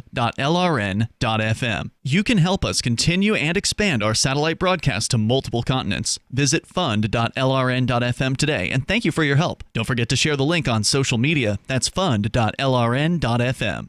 Looking for a great real estate investment? Consider New Hampshire, which is ground zero for the Liberty Movement. Your first call should be to Mark Worden from Porcupine Real Estate. He's more than just a real estate agent. He's your New Hampshire concierge. Where are the best places to live? Do you want farm, city, the burbs, or forest? Do you want a duplex or multifamily building so that renters pay your mortgage? There are homes in all price ranges in New Hampshire, and Mark can help with financing too. Invest in liberty and property. Mark Worden can help. PorcupineRealEstate.com. What if you want to hear the latest episode of Free Talk Live, but all you have is your phone, you forgot to download our archive, and you have no data connection? You can call our Listen line at 641-793-0191. That's a long-distance number, so you may incur charges. If not, listen as long as you want. 641-793-0191. The Free Talk Live Listen line, 641-793-0191. I've been told no in many different ways. I give you an order and you're going to obey it. George, you can go this way. You can't do that and you have to leave here. You cannot bring signs into the rally. Walk with me. Well, I'm comfortable here, actually. Whoa. Hey. Who do you think you are? Excuse me. There is no video and audio allowed in this office. No, I have work today. You ain't going to make it. Wait a minute. Hey! Oh my God! Unbelievable! Why are you running from me? Because you scared me. What am I being detained for? You're being served. What is this? You're being served. What is this?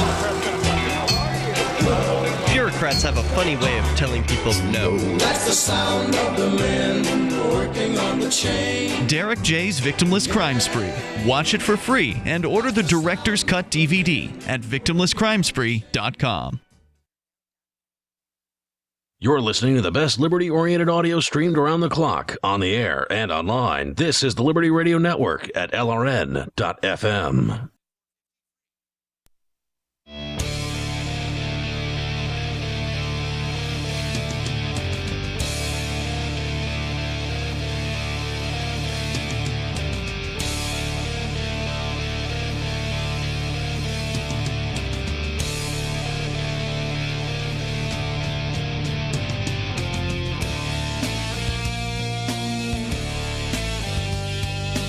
You have returned, and so have we. And this is Free Talk Live. We're here, and this is where we are. We hope you are where you are as well. Where's that? Wherever they are. That's where they're at. It's good to be there. It's good to be there. It's also good to be here. In the studio tonight, it's myself, the captain. It's Ian. And you can call us if you'd like to join the conversation at 855-450-3733. That's 855-450-3733. And Freedom's Phoenix is a liberty-oriented news aggregation site. Do you want the newest and freshest stories and perspective on current events from those who value liberty? FreedomsPhoenix.com has it. Their daily dispatch is the best way to stay up to date on science, technology, historical findings, liberty news, government overspending, and the rise of the police state. Freedoms, with an S, Phoenix.com. FreedomsPhoenix.com. They produce some good stuff over there. I like that. Me too. So during the break, we just did a little more digging because I seem to present this as, yep, they're closed permanently, and other information that Ian presented said, well, it seems temporary, so we looked a little further. This is regarding the close of Regal cinemas, well over 500 theaters in the U.S., plus a bunch of them in the U.K. and Ireland. We know that the tipping point was the new James Bond film that had been delayed, according to several articles. But in a statement following a grim evaluation by the rating agency S&P, that's Standard & Poor's. If you don't know who they are, that's fine. They're a ratings agency that rates businesses. So they rated the rival of Regal Cinemas, AMC, and they rated it grimly. which gave the U.S.-based company 6 months unless it's able to raise more capital. So it sounds like there's a ticking clock, and unless they, find some venture capital people or somebody to toss some cash in them, like maybe 6 months is what they're looking at. What kind of a sucker would you have to be to throw money at these theaters at this point? Yeah, and you had some interesting information on the stocks, right? According to, and this is a story from CNBC, published fairly recently, September 29th, so within the last week. Okay. AMC stock is down 32% since the start of the year, which isn't that bad. That's all? I'm surprised it's not half. Cinemark, the company we're talking about, down 70%. Marcus Theaters, which I've never heard of, is down 75%. IMAX down 40%. On the combined basis, the sell-off has wiped out nearly $2.7 billion in market value for these stocks since January. Now, that's just the stock prices. Right. That doesn't say anything about the actual revenues, which, of course, have been brutal. I think you mentioned $1 billion plus for 1.6 or something for Cinemark. And, of course, the other chains are just as brutalized. And so what it sounds like Cinemark is doing here is going into total hibernation mode and saying, well, we'll see you guys in the springtime. Hopefully there's going to be a movie. And if not, then at some point they're going to have to reassess and just call it quits. They're going to have to sell off everything. The interview with Mookie Greidinger. This is the CEO. The CEO of Cineworld.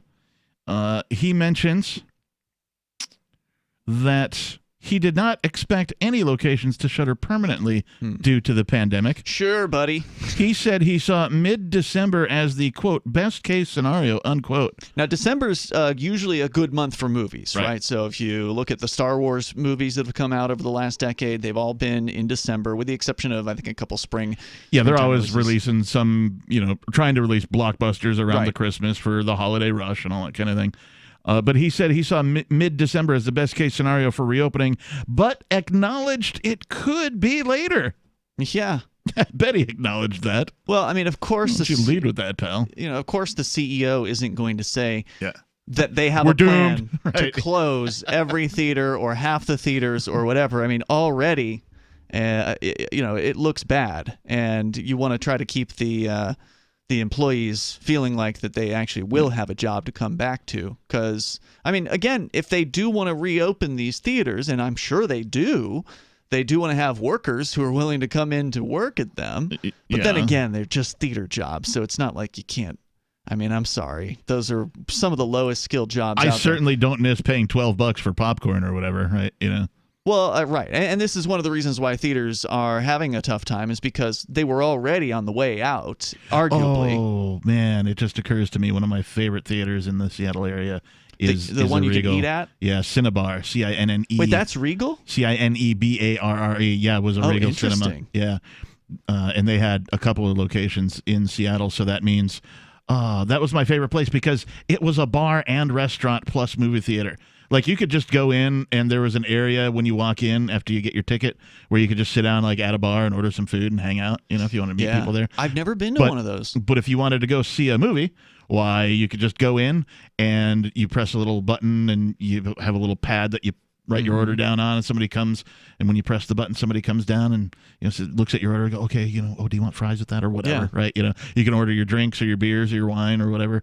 Right, you actually order on a piece of paper. Yeah. Wow. Yeah, they have menus there, and they have rolls of paper towels hanging there for you, so they don't have to bring you a bunch of napkins and stuff. I mean, they're smart about it. Yeah. Basically, they take out every other seat or every other row of seats and replace that with a table apparatus. A very short one. And there's even space in the middle of each one of them so that people who are sitting in the mid seats can get up and walk through the walkway if they got to hit the John or whatever. So it's a pretty neat place. And what I love about it was 21 plus.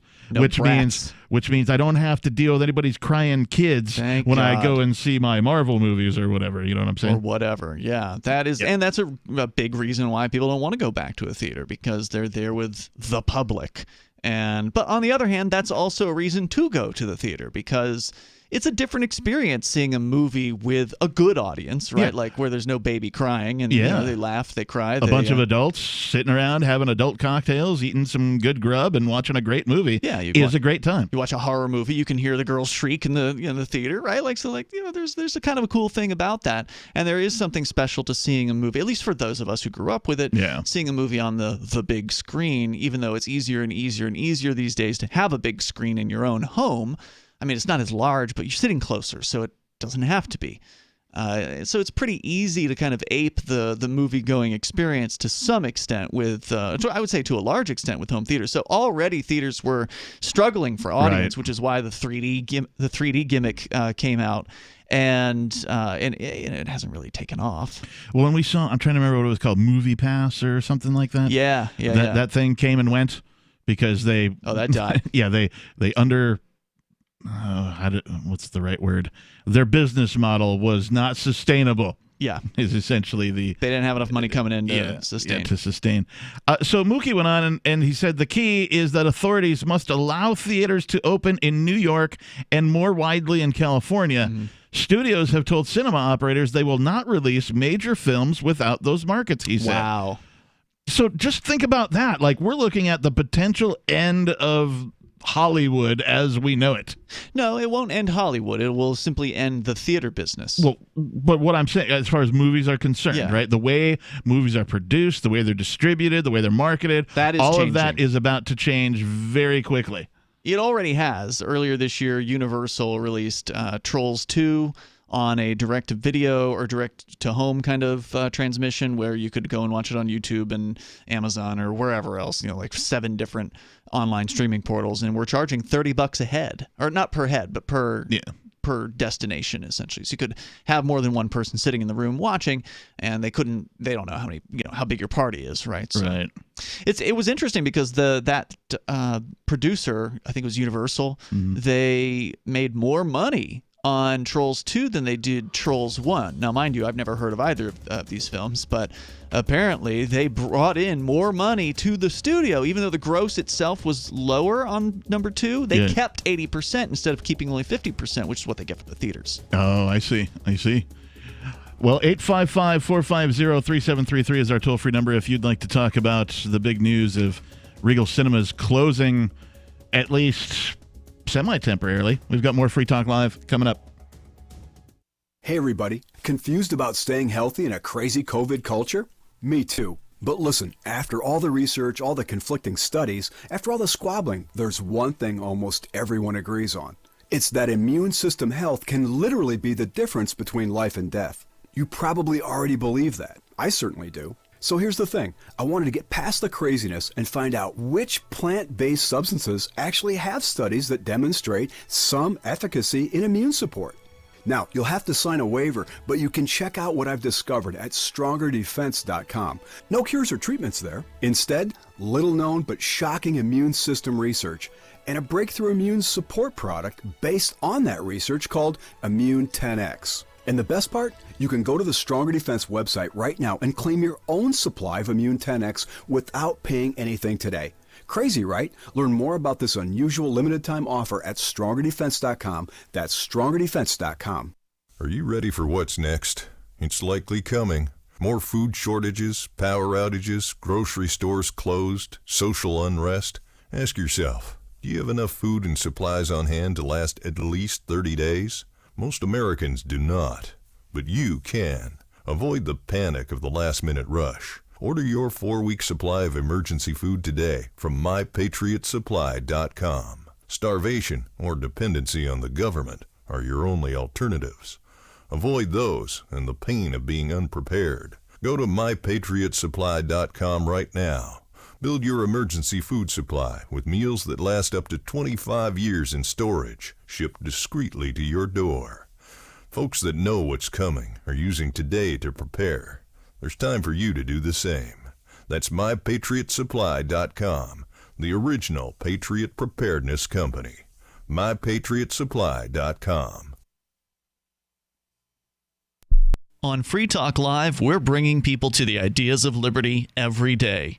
From wrestling superstars like Glenn Jacobs. You guys really are having an impact, I believe. Like I said, a lot of where I am now is due to listening to Free Talk Live. You changed my mind on some very important issues years ago. To random people tuning in on the radio. I was kind of stuck in the left-right paradigm. I heard your show by chance on a Saturday night. From there, I went on, joined the Free State Project, and become an amplifier. So, I mean, that's really the reason why I amp is because I know that if it wasn't for you guys being on as many stations as you are, I never would have found the ideas of liberty. Your amp will directly change more lives by getting Free Talk Live in front of people looking for talk radio online and on the air. When you amp Free Talk Live, you get perks like access to the AMP-only Facebook group and AMP podcast. Visit amp.freetalklive.com. Some of you asked, and now we've delivered. LRN.FM's live Keene, New Hampshire studio shows are now streamed in HD on Twitch. Visit our channel at twitch.lrn.fm and give it a follow. If you have Amazon Prime, you get one free subscription on Twitch. If you use it on our channel, Twitch will give LRN.FM a monthly piece of your Prime subscription cost. So please watch, follow, share, and subscribe to twitch.lrn.fm. That's twitch.lrn.fm. Are you tired of governments murdering people around the world? Stop using their money. There is an alternative. Bitcoin is a stateless, free market, non-political currency. Bitcoin cannot be inflated or controlled by any government. By using their money, you are helping the state. Stop doing it! You have an incredible alternative available now. Learn it, use it, spread it. Get started with Bitcoin at bitcoin.com. That's bitcoin.com. Do you love Twitter? Make sure you favorite the LRN.FM Twitter account so you can receive our tweets at twitter.lrn.fm. That's twitter.lrn.fm.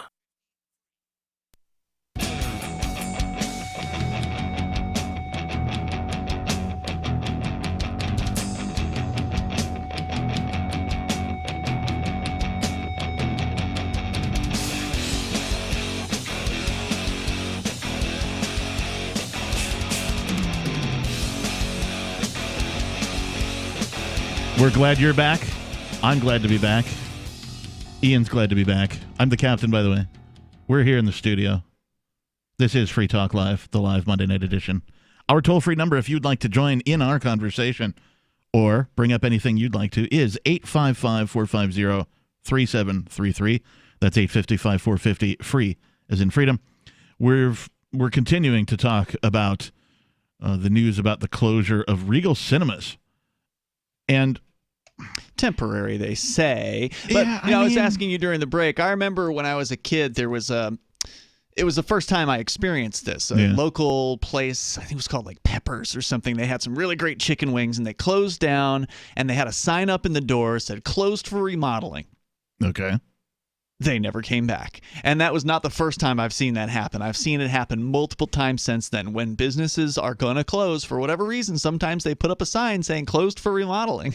And that's the end. Wow. I don't know what, maybe it really was their intention to remodel and then they ran out of money or something like that. But it just seems like they put that up there for, I don't know, to make people think they're going to come back, but they don't. It's very strange. Yeah, so the CEO of Cineworld, Mookie Greidinger. And this guy's doing the same thing. He's like, oh, yeah, come back this winter. No, maybe not.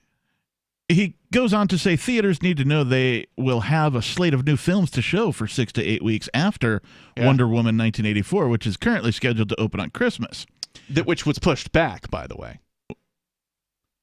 Right, from its original, right. Yeah, they push it back to Christmas, right? Actually, according to this, now maybe it's been updated since then, because you are reading, I think, a slightly newer story. This is a story from late September, September 29th. It says Warner Brothers' Wonder Woman moved from October to December. Oh, I'm sorry. Right. Then Black Widow went from November to May. Apologies. Right. They mentioned that in just a minute. So theaters need to know that they have movies coming up, something in the hopper. Yeah. Right. Which they're unconfident about at this point. He says we need a clear lineup to follow. We will not take the risk again to reopen, and there will be no movies afterward. Which they did do, apparently, according to CNBC. They did reopen like AMC did, and obviously there just weren't enough people coming through the doors to justify paying the staff. And by the way, I had a girlfriend working at I believe a Regal theater back in the day. They were paying $5 an hour, back when that was the minimum wage. Right. So yeah, they don't pay much. These are not high-paying jobs. I had a relative work at a theater for a while, and it was cool because I could get in for free every now and again. Sure. But that was really the It's coolest one of part those cool jobs that doesn't pay jack squat. She was all like, I work in the movie business. I'm like, okay, technically, I don't know if taking... So do the people at the porn store, lady. Yeah.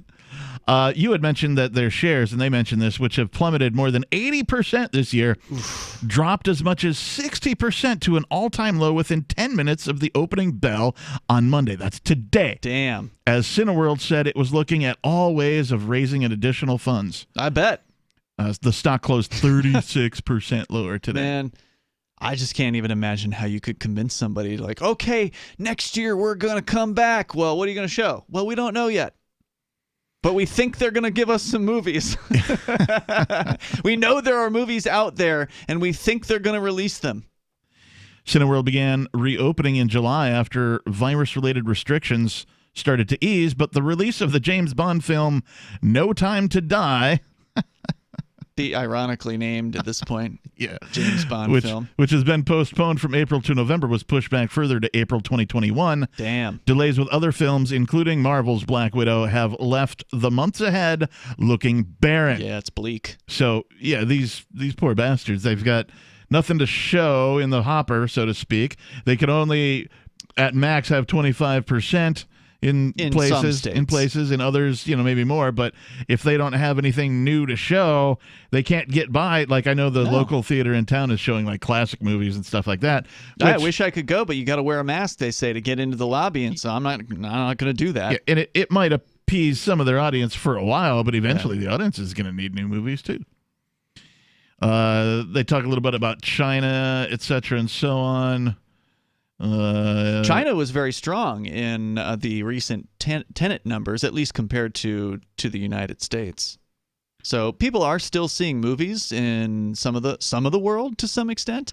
We did report on Tenet's initial box office results here, just because it's the only thing to talk about. Yeah. It was sad in the United States. As you mentioned, the story points out that Los Angeles and New York are closed, basically, to showing movies. New York closed entirely. It sounds like maybe there's a few in L.A., but... Well, and Britain has slid into a fresh round of lockdowns and tightened social restrictions in the past month, so I'm sure that's contributing to... because they're closing the UK and Ireland theaters as well. So I'm sure that's a contributing factor. They're so desperate at the local movie theater here, Captain, they've actually dropped the ticket price on new movies. So it used to be like $10, right, to go see a new movie. Yeah. Now, again, people in New York are like $10 where it's 18 or something that. But they actually slashed that price down to $5 just to go see whatever few new movies are actually out. They're that desperate for people to sit in their seats. Let's go to your calls and your thoughts. We have Vernon calling from New Orleans. Vernon, you're on Free Talk Live. So it's sad that these movie theaters are shutting down, but I think every single story that I've read about this is, blaming all of this on COVID. But really, the movie industry was like crashing even before all of this happened. I mean, I remember all these gimmicky things that Regal and all these other theaters were trying to do to try to get you to come, where you could have unlimited movies, and they kept complaining about declining revenue and everything. So to me, this is just another nail in the coffin of an industry that was dying anyways. Yeah, I mean, and that's true of the newspaper business as well, which has also suffered, in recent months, more so than it had been suffering recently. And so it certainly does seem to be accelerating the deaths of these old movies. I don't relish these old businesses. But James Bond says it's no time to die. Well, Bond will probably survive all of this. He has a license to kill. That character's, what has he got? 3 dozen movies or something? It just now occurs to me, License to Kill is one of the most statist ideas of all time. It's not exactly a freedom-friendly film franchise. Sorry. Vernon? That was my point. Just that we need to remember what really is going on. I mean, and now, like, I think you could compare this to the airline industry, to where they were booming. I mean, they were seriously booming, and then COVID hit, and they, have been screwed. But like I said, the movie industry has been screwed now. Like, I think there are a few places that can really continue to support the movie industry, especially where it is cold outside and you've got nothing to do. I would occasionally go see a movie, and I've tried to watch movies where they would record it like with a camcorder, and I mean, it was terrible. Yeah, I mean, that's it always was yeah. 10 or 12 bucks. When's the last time you went and saw a movie? Probably about 3 or 4 years ago, just to be honest. Wow. Yeah. See, I was still going like a couple times a year. Like there was. Yeah, we went to. What did we see last year? We went to you, me, and Star Wars. A couple of people, and we went to the Keen place. So one other question before I hang up. I know y'all are from Sarasota. Did y'all ever go to the Pee Wee Herman Theater before you sat down? Thanks for the call. No, but I remember where that was growing up as a kid. Pee Wee Herman actually went to high school with my parents. His name is Paul Rubens. It's his real name. And really, so your parents went to school with the guy? They were in like a grade or two above him, I think, or he was a grade or two above them. But they were in the same school. I wonder if he was like a class clown or if he was just like a quiet, shy kid or whatever. That's a good question. But yeah, he went to Sarasota High School, and then at some point after his, or like toward the end of his sort of early 90s career, he got caught touching himself in a movie theater, which was a porno movie theater, which, from what I understand, probably isn't uncommon, but I've not spent any time in these places. So I've been told, quote unquote. But because it was Pee Wee Herman, it made national headlines. Do you think he went while he was doing it? Do you think he made the laugh? I don't know. But that place did get torn down eventually, and I think like a Red Lobster. Can you imagine if you're like his girlfriend and that's the sound he made when he was done? I'm guessing he didn't have a girlfriend at that time, but I don't know. Or whatever. Yeah. I don't know which way he swings, but if me neither. If that was like his finisher. Yeah. That's gonna put some wrong thoughts in people's heads. Anyways, circling back to the Regal Cinemas article, which we've tangented away from. He can make it. Pee Wee Herman can make a comeback. These people, the business, the cinema business, man, it's gonna be tough. Yeah, apparently, Reuters or somebody, whoever wrote this article, did reach out, and AMC, the #1 theater, did not reply to a request for comment on the Regal Cinema closing. 855-450-3733 is our toll-free number. We've got more Free Talk Live coming up. Remember when you first heard about Bitcoin? How long did it take you to realize this little project would soon change the world? Do you kind of wish you had gotten involved sooner? Well, now is your chance to be part of the next revolution in money. Intercoin is working to finally make crypto go mainstream. It's designed to be scalable enough to support everyday payments and even elections without the state. Bitcoin was originally supposed to be a peer-to-peer cash system, the way we would all pay one another without having to trust any third party. But instead, over time, it mostly became a store of value. That's because every 10 minutes, the Bitcoin network must put all transactions into a block, and that block can only hold so much. If crypto is to become mainstream, for everyone to use it in everyday payments, we need a new architecture, one that's as secure as Bitcoin while being far more scalable. Check out intercoin.org to find out more and maybe pick up some of those coins for yourself. So you've signed the Shire Society Declaration and are planning your move to New Hampshire to be around more liberty-oriented people. Next, sign up for the Shire Society Forum at forum.shiresociety.com. There are a bunch of people there who are already in the Shire, and they want to meet you. If you're already in the Shire physically, you should also come by the forums. Remember, not everyone uses Facebook. New people are signing up for the Shire Society Forum every month, so drop in and say hello at forum.shiresociety.com.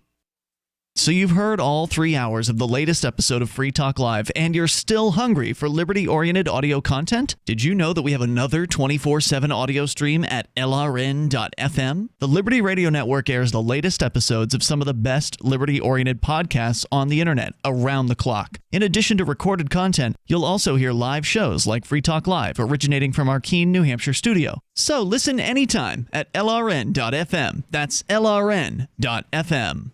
You're listening to the live edition of Free Talk Live. Hour number 3 is next after the news here on the Liberty Radio Network at LRN.FM. This is a Fox News alert released from the hospital. I'm Lisa Lacera. After a 3-night stay at Walter Reed Medical Center, President Trump is back at the White House. President Trump walked out of the doors at Walter Reed Medical Center wearing a suit, tie, and face mask. He pumped his fist and gave a thumbs up. Thank you very much. Thank you. The president flew back to the White House from the Bethesda, Maryland hospital aboard Marine One. He was flown to Walter Reed Friday evening, a day after testing positive for COVID-19. From the helicopter, the president walked up the South Portico balcony stairs, removed his mask, and saluted as Marine One lifted off.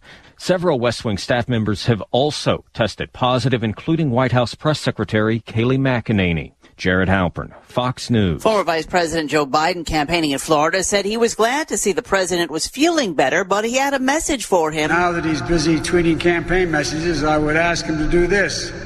Listen to the scientists.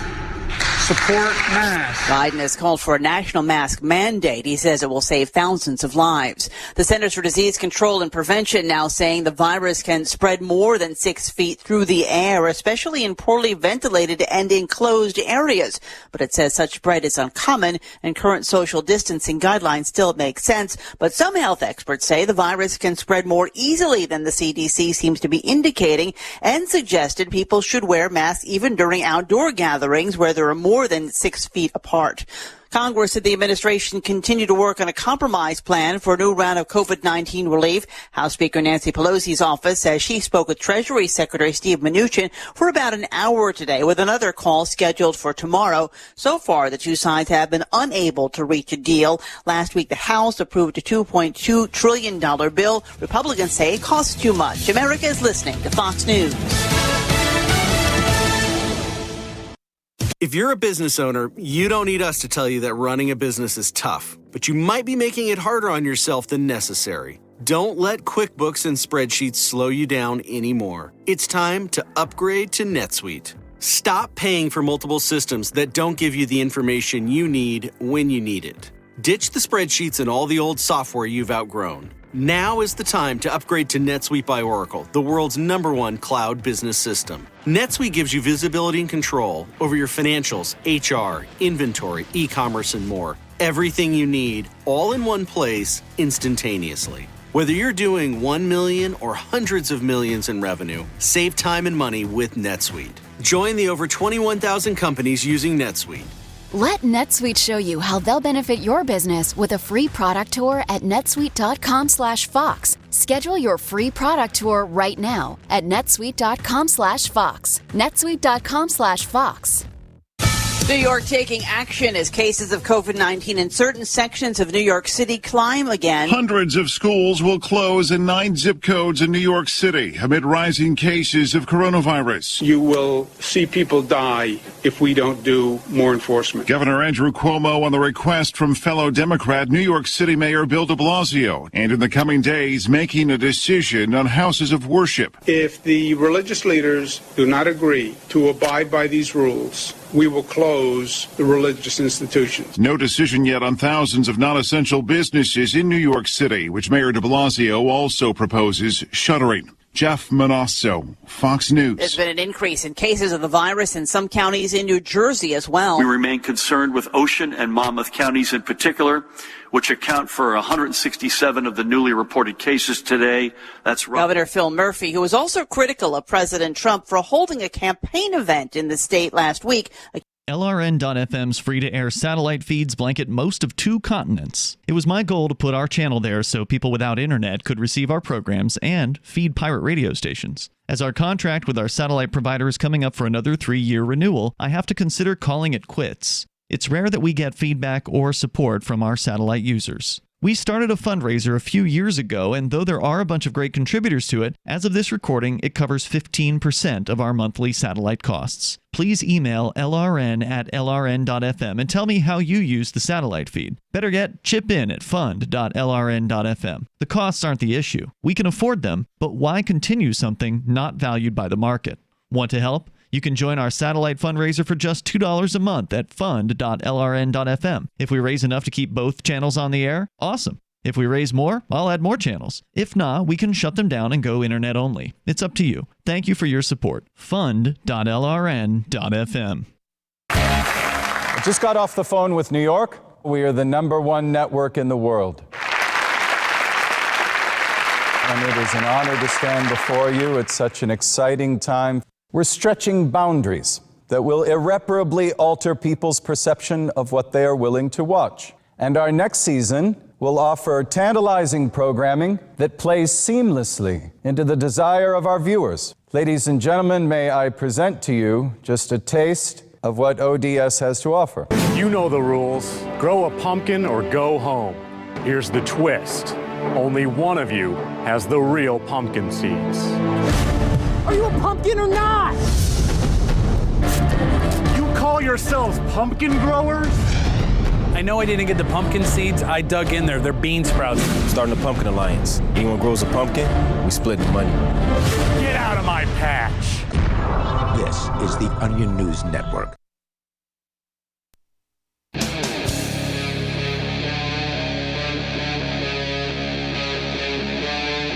Free Talk Live.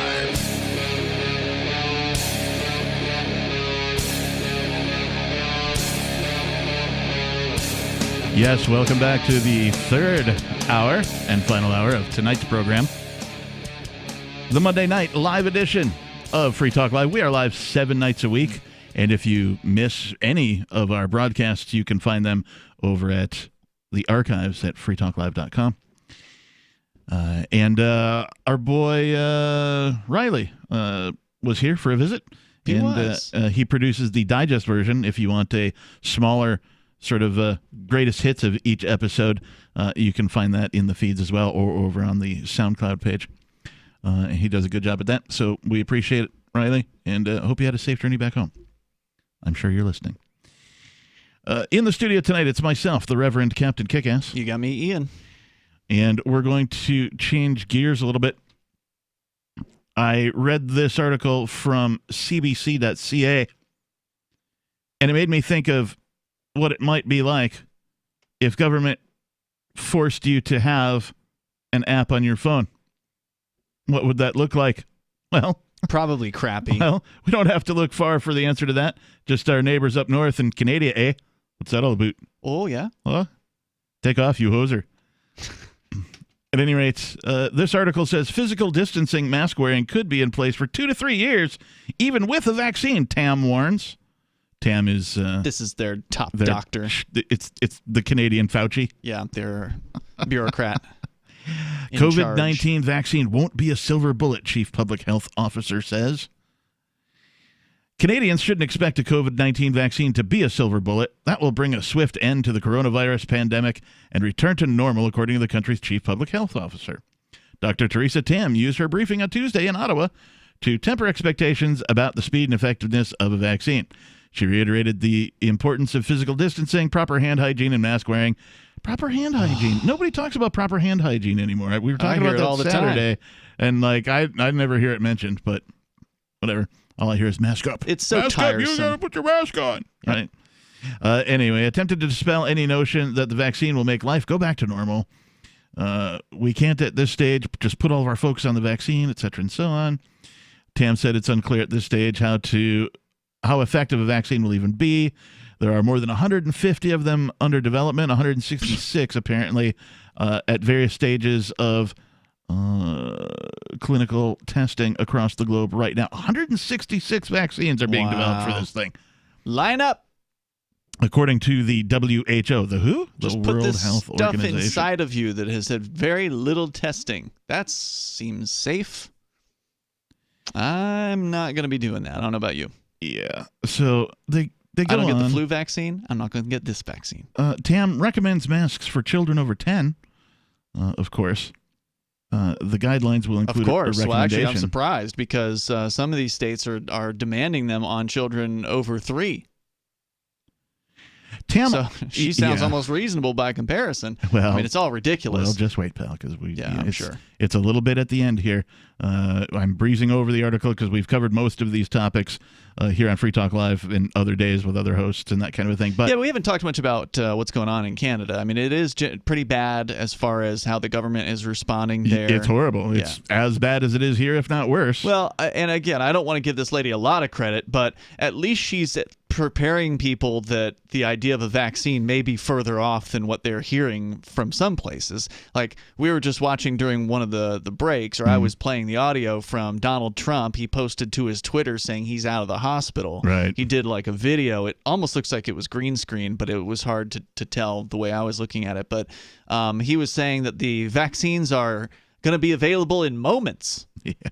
So he makes it sound like they're literally around the corner. Did you see the thing where people were crying about there's a photo of him after he went to the hospital where he was sitting somewhere signing a thing and it was blank page, supposedly. Okay, maybe that's just maybe it's all for show. Maybe anytime you've seen a president sign anything, it's been blank.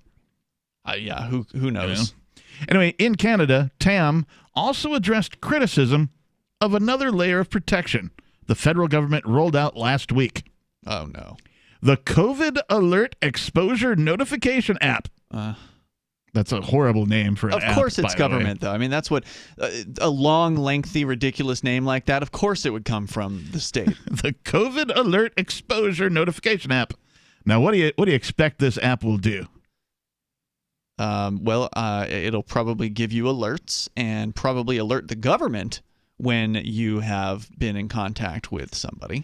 It is meant to tell users if their phones have recently been close to a phone registered to someone who volunteers that they've tested positive for coronavirus.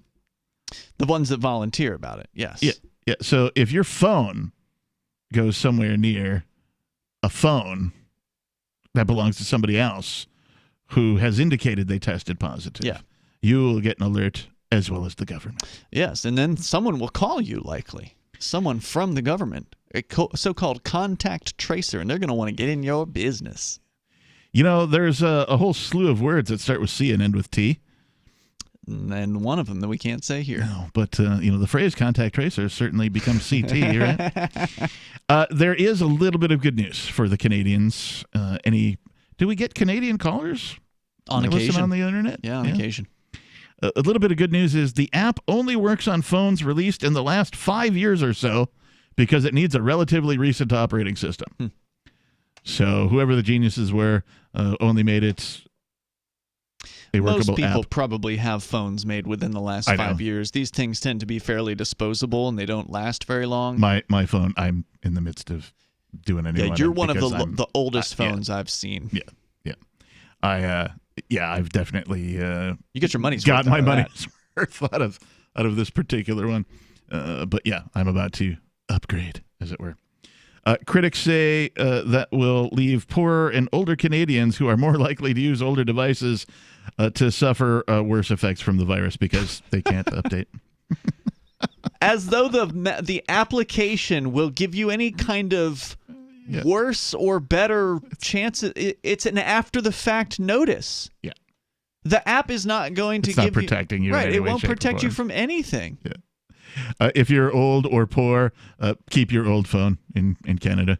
But hold on. Is this a mandatory app? That I was not clear on. Or is this just you can volunteer and run this app because you love your country? It's hard to tell. It's a government app, so I assume that they, were like, you got to have it. But I don't know. It doesn't specify. Well, from what I understand, there has apparently been updates to the Apple and Google platforms to work some sort of thing like this into the platform. I'm not real clear on how mandatory it is for you to actually run the thing, but I did see something pop up in my settings. They are literally pleading for people to use it. So Tam said sounds mandatory. Sounds like a volunteer thing. Tam said the app is one of many tools available to fight the pandemic and the people should use them even if they aren't perfect. Despite these gaps, we need to have a go at using it, said Tam. Have a go. As many people who can download it and use it as possible will make the app more successful. So, I know, just nobody download it. Well, nobody wouldn't download it either, I don't think. Our co-host, his name's Nobody, but yeah, I get what you're saying. But they will, though, Captain. They will download it because people are doing what they're told. Can we make nobody jokes when nobody's not here? Maybe we shouldn't. Okay. But they, they are going to do what they're told, and a large number of people, I suspect, will download this app. The government said Monday that more than 1.1 million people had already downloaded the app. So. See, that's a good fraction of the Canadian population right there. How many people are up there? Is that like 60 million or something like that? That is a good question. I do not know I will find that out. The internet says, actually, not even as many. It's not even 38 million. Oh, wow. In Canada. So 1/38th. That's a lot of people. 1.1 mil. I wonder if the app is both in English and French. Maybe. I don't know. Don't care. Screw them. Well, and screw these apps and all this mandatory tracking and mandatory quarantines and mandatory masks, etc. When do we get mandatory freedom, Ian? I don't think it works like that. When does that come? When does the freedom get mandatory? I think people are going to have to demand their freedom if they want it. I agree with you wholeheartedly. 855-450-3733. That's 855-450-FREE like freedom. Give us a call. Talk about anything you want. We've got more Free Talk Live coming up. Moose is the German Shepherd and hasn't had any kind of health problems at all. He has been on Dinovite since he's a puppy. DINOVITE.com. We tell anybody that has a dog, if there was something that you could do right from the beginning so that you don't have expensive veterinary bills, why would you not do it? Get the Dinovite. Dinovite for life. You get some Dinovite, how happy your dog will be. DINOVITE.com. Divi's been a pretty good investment for Free Talk Live. Their ad campaign started in September 2019, and from mid-March to mid-July, the values soared by 10 times. It's not too late. Divi's new wallet hasn't even released yet, and other things are happening that I can't even say on the radio. If you want to invest and potentially do well, go to DiviProject.org. I can tell you that FTL is deepening its partnership with the guys from DiviProject.org. Past performance is not an indication of future profit. DiviProject.org. DIVI Project.org. Join liberty-minded voluntarists, anarchists, and libertarians from June 28th through July 4th for ForkFest 2021 at Rogers Campground in the beautiful White Mountains of New Hampshire. ForkFest happens the week after the Porcupine Freedom Festival, and ForkFest is decentralized, which means no one is in charge. That also means there's no ticket cost. Just reserve your camping, RV site, or motel room with Rogers Campground for June 28th through July 4th. Where better to celebrate Independence Day than around other freedom-loving activists in the Shire? You can relax and enjoy the camaraderie of like-minded people, or you can create whatever experience or event you'd like others to have. If you're planning an event for ForkFest, be sure to let others know in advance. You can connect with fellow ForkFesters via the unofficial Telegram chat or the ForkFest forum. Links to those are on the unofficial website, forkfest.party. Mark your calendar for June 28th through July 4th, 2021. We'll see you at forkfest.party. The Free State Project has reached its goal of 20,000 liberty lovers who've pledged to move to New Hampshire and get active to achieve liberty in our lifetime. Perhaps you're trying to figure out what part of New Hampshire should be your destination. If so, consider Keene. You'll find more than 150 reasons to move to Keene at move.freekeene.com. Keene is famous for its historic, publicity-generating activism, as well as being the liberty media capital of the world. It's home to freekeene.com, New Hampshire's destination for liberty activism, news, and opinion. For years, we've been compiling over 150 reasons to move to Keene at move.freekeene.com, where you'll learn about some of what's happening here and what makes Keene a great place to live. If you love liberty, you'll probably enjoy anywhere you end up in the Shire. But do your due diligence first. Please visit move.freekeene.com for the full list of over 150 reasons to move to Keene. That's move.freekeene.com. If you want to know the latest about Free Talk Live before we go on the air, all you need to decide is how you want it delivered. It's your choice. Visit news.freetalklive.com to receive our usually weekly news updates by email. Plus, we have a Twitter account at twitter.freetalklive.com, and you can follow us on the decentralized Mastodon platform at toot.freetalklive.com. So please follow us at toot.freetalklive.com and sign up for our emails at news.freetalklive.com. The new 4th edition of Healing Our World, The Compassion of Libertarianism, will take your understanding of liberty to a deeper level and has over 1,300 updated references, new cartoons, and a foreword by Dr. Ron Paul. With discounts for multiple book purchases, the 4th edition of Healing Our World is a great gift for the liberals, pragmatists, environmentalists, and Christians in your life who think libertarianism is cold-hearted. Get yours today at healing.freetalklive.com and use promo code FTL for a $5 discount. You can put the Liberty Radio Network on the air in your area. Visit broadcast.lrn.fm to learn how. Broadcast.lrn.fm.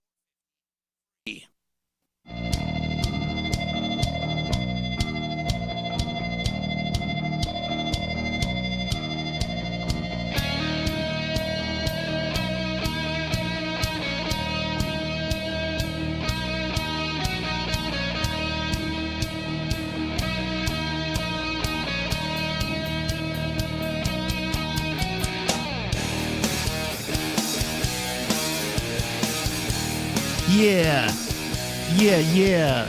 We're here at Free Talk Live. Wow. Is that your New Yorker? I don't know. Yeah, that was some sort of northeastern accent coming out of me there. I'm not sure what I was doing there. Well, that's weird. Yeah. It's just, I've never tried, I've never really been good at New York one? I mean, I always joke about Boston, right? You could park your car around the corner, right? But I never tried the nasally sort of, that New York, that Jersey sort of sound. It's not bad. Yeah, it needs work. It just emanated out of me today. You don't listen to Free Talk Live for the great impressions, so I'll tell you that. No, you listen for you're my canvas, and I'm finger painting all over you. This is Free Talk Live, by the way, if you're listening and wondering what the heck's going on. I am the Reverend Captain Kickass, your host for this evening, and in the studio with me, you have Ian. And you can join liberty-minded voluntarists, anarchists, and libertarians from June 28th through July 4th for ForkFest 2021. You can and should. You definitely should. At Rogers Campground in the beautiful White Mountains of New Hampshire. ForkFest happens the week after the Porcupine Freedom Festival, and ForkFest is decentralized, which means no one is in charge. That also means there's no ticket cost. Just reserve your camping, RV site, or motel room with Rogers Campground for June 28th through July 4th. Where better to celebrate Independence Day than around other freedom-loving activists in the Shire? You can relax and enjoy the camaraderie of like-minded people, or you can create whatever experience or event you'd like others to have. I've been thinking of things that I'm going to maybe do. For next year? Yeah, this coming up here. So I'm not Tell me off the air, yeah. Yeah, I'm not going to say anything now, but if you are planning an event or something for ForkFest, be sure to let others know in advance. You can connect with fellow ForkFesters via the unofficial Telegram chat or the ForkFest forum. Links to those are on the unofficial website, forkfest.party. Mark your calendar for June 28th through July 4th, 2021. We'll see you at forkfest.party. Excellent. Have you seen, speaking of movies, have you seen that one? That is one of the few that I have seen out. It's the new one, the new Bill and Ted? It's watchable. See, I haven't seen the old. I don't even know if I ever saw the second one in the 90s. I know I've seen the first one. You don't have to. Yeah, I know I've seen the first one. You don't have to. Sadly, George Carlin is no longer amongst the living. They didn't try to bring him back as like they did with Princess Leia or Admiral Tarkin or whatever his name was. Let's just say they don't let it go unmentioned. His character Rufus. That's good. I don't want to spoil it for anybody who hasn't seen it, but there was an appropriate call out. It was classy in a way. What they did, I appreciated it. It's nice. But it's juvenile, right? You know what I mean? But like, it's not as it's not as juvenile. It's not as Beavis and Butthead juvenile as I wished it would be. Did you hear they're coming back?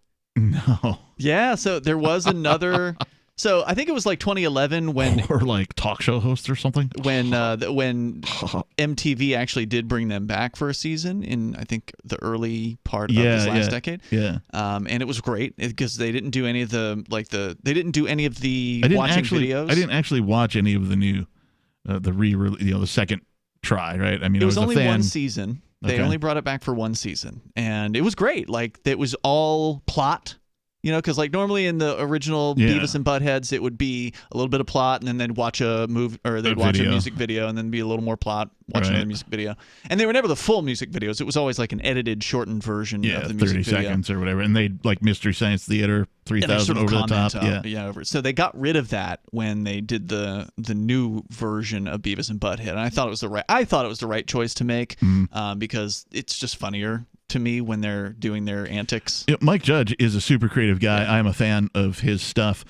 If listeners, if you're out there, if you've not seen Tales from the Tour Bus, this is an animated series he did 2 seasons of. The first season is about outlaw country, and the second season is about funk. And it's what you think, Tales from the Tour Bus. So what he does is he interviews people who were involved with these stars and gets some, stories that probably couldn't have been told at the time for liability reasons.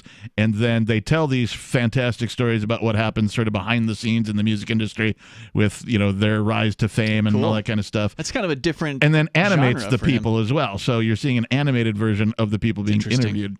It's really cool. If you're a fan of Mike Judge's stuff, I recommend checking it out. I'm surprised I hadn't even really heard of that, but yeah, I do enjoy his product. I think it was like Showtime or something that it was released on. The story came into the Hollywood Reporter. It was this summer in July. Beavis and Butthead returning with 2 new seasons at Comedy Central. So they're leaving MTV. I suspect they're all it's owned by Viacom, so it's the same owner. But they're moving to Comedy Central, which I think will be. I'm looking forward to it. Cool. Yeah. Did you want to hear about what's going on in Seattle? I mean, I'm sure that listeners want to hear it. Well, I mean, you're from there. That's the only reason I brought it up. I don't want to say I don't want to hear it because I do, but also I know it's not going to be anything that's going to lift my spirits or make me feel like, oh, what a great article, Ian. Thanks for sharing that. Lift is involved, but not your spirits. Go ahead. Let's hear from the left coast. What's going on? CNET.com reporting the Seattle City Council, this was last week, unanimously approved a minimum pay standard. So not a single vote against this in Seattle. A minimum pay standard for Uber and Lyft drivers on Tuesday, making them the second city after New York City to do so. Has Uber pulled out of any of these cities or any of these, Lyft or anybody? I believe they were going to pull out of California, but I think there was a court that put a stay on whatever thing happened there. I seem to remember that. But no. Well, they have pulled out of some cities previously. They did pull out of Austin when Austin, Texas was going to mandate, and Lyft also pulled out, when Austin, Texas was mandating that new driver applicants would have to go to the police department and get photographed, fingerprinted, run through the rigmarole of a background check. To use their own car. To use their own car, yeah, because somebody somewhere, was a bad person who was an Uber driver at some point, and so therefore Uber's not good enough at vetting their own candidates, they say, because, of the millions of people who've driven for them, one person, murdered somebody. In a real free market, you would be able to select security levels of your Uber. Sure. And armament levels of your Uber, right? You could drive the 007 Uber, right? Yeah, do you want the fully armored, super dark tinted, well armed with gun turrets, limousine, or do you want the, the beat up Volkswagen? The second city to do so under the new regulation going into effect in January, the ride-hailing services will be required to pay their drivers at least $16.39 per hour. Oh, no, that Uber's not going to have any of that. Well, I don't think they've left New York yet, so maybe they are having it, right? Because normally, if they're not going to have it, if they're not going to have something, they will leave. Don't do it, Uber. Don't do it. I'll tell you more about it. How'd they come up with that number, by the way? Yeah, I don't know, because they were fighting for 15 a while ago, a few years ago, wanting to make the minimum wage $15 an hour. I think they might have actually passed that. Yeah, they did that in Seattle. Yeah. Yeah. So how they got $1.32 more? Yep. That's interesting. 855-450-3733. We've got more Free Talk Live for you.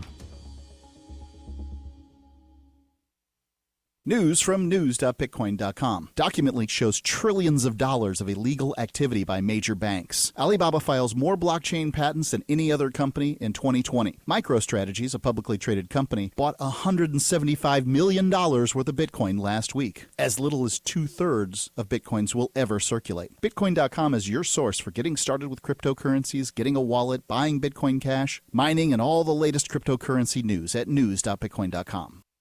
Every year, over 1 million fires burn in America. Fortunately, firefighters are on the job, saving life and property, and you can be a part of it. 7 out of 10 firefighters and emergency responders are volunteers. There's no typical firefighter. Anyone can volunteer to serve their community. Volunteering as a first responder is really about having the heart and drive to make a difference where it's needed most. Your community needs you. Are you ready to answer the call? Learn more and find local volunteer opportunities at makemeafirefighter.org. This is Michael Dean from the Freedom Fiends. I've run websites since 1996 and have used over a dozen web hosts in that time. AgristHosting.com is the only one that hasn't broken my heart. Agrist Hosting's uptime and service is stellar, and their DDoS mitigation is the best I've seen. That's important because if you tell the truth in this world, you'll ruffle feathers. And some people will try dirty tricks to silence your voice. No matter what the haters hit us with, Agrist Hosting keeps our websites online. If you have a mission-critical commercial presence or a world-changing activism site, you cannot tolerate any skullduggery. So go with agristhosting.com. Have a WordPress or blog site, but you're not satisfied with performance or uptime? Or just want raw hosting? Want to pay with Bitcoin? Agrist Hosting specializes in high-performance hosting with personalized service. Go to agristhosting.com and click on the button that says Get Hosted. That's agristhosting.com. Cell 411 is a free app for Android and iOS that replaces government-controlled 911. Cell 411 allows you to preset a group of friends or private organizations to show up at any emergency. Cell 411 is a nightmare for the state because it proves their so-called services aren't needed. Cell 411 has had thousands of installs, and of course it's covered by the BIPCOT no government license. Cell 411 because your friends won't shoot you when you're in trouble. Without the government, who would build the emergency services? You and Cell 411. Get it today at getcell411.com. The LRN.FM social media channels have been revamped. We've eliminated Facebook and focused on other platforms like Twitter and Mastodon, the decentralized alternative to Twitter. On our accounts, you'll find posts from multiple LRN.FM show hosts together in one place. Follow us on Twitter at twitter.lrn.fm, or better yet, move to the decentralized Mastodon social media platform at toot.lrn.fm, toot.lrn.fm. I think you'll like it. We have some good news. The indictments against Ross Ulbricht in the District of Maryland were dismissed with prejudice, meaning they can never be refiled. This is especially good because those indictments contain the only charge ever made that Ross engaged in murder for hire. This was a serious allegation that Ross Ulbricht denies. It was never prosecuted or ruled on by a jury, but was trumpeted by the federal government and the media as if it were proven fact. The Maryland court held these indictments for almost 5 years, poisoning Ross's case and leaving him under a cloud of unproven allegations. As explained in Ross's appeal to the Supreme Court, the fact that the judge used these allegations to give Ross a draconian sentence of double life without parole violated his Sixth Amendment right to a jury trial. Judges are required to issue sentences based on convictions decided by a jury, not unproven allegations never even charged at trial. Although this is a positive development, the dropped indictment will not set Ross free. Now, a presidential pardon is Ross's only hope of freedom. Sign the petition at freeross.org. freeross.org.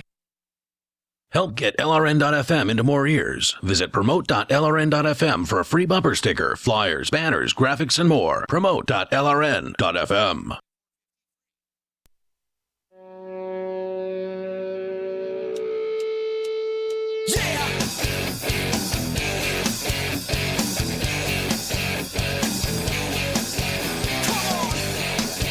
Come on!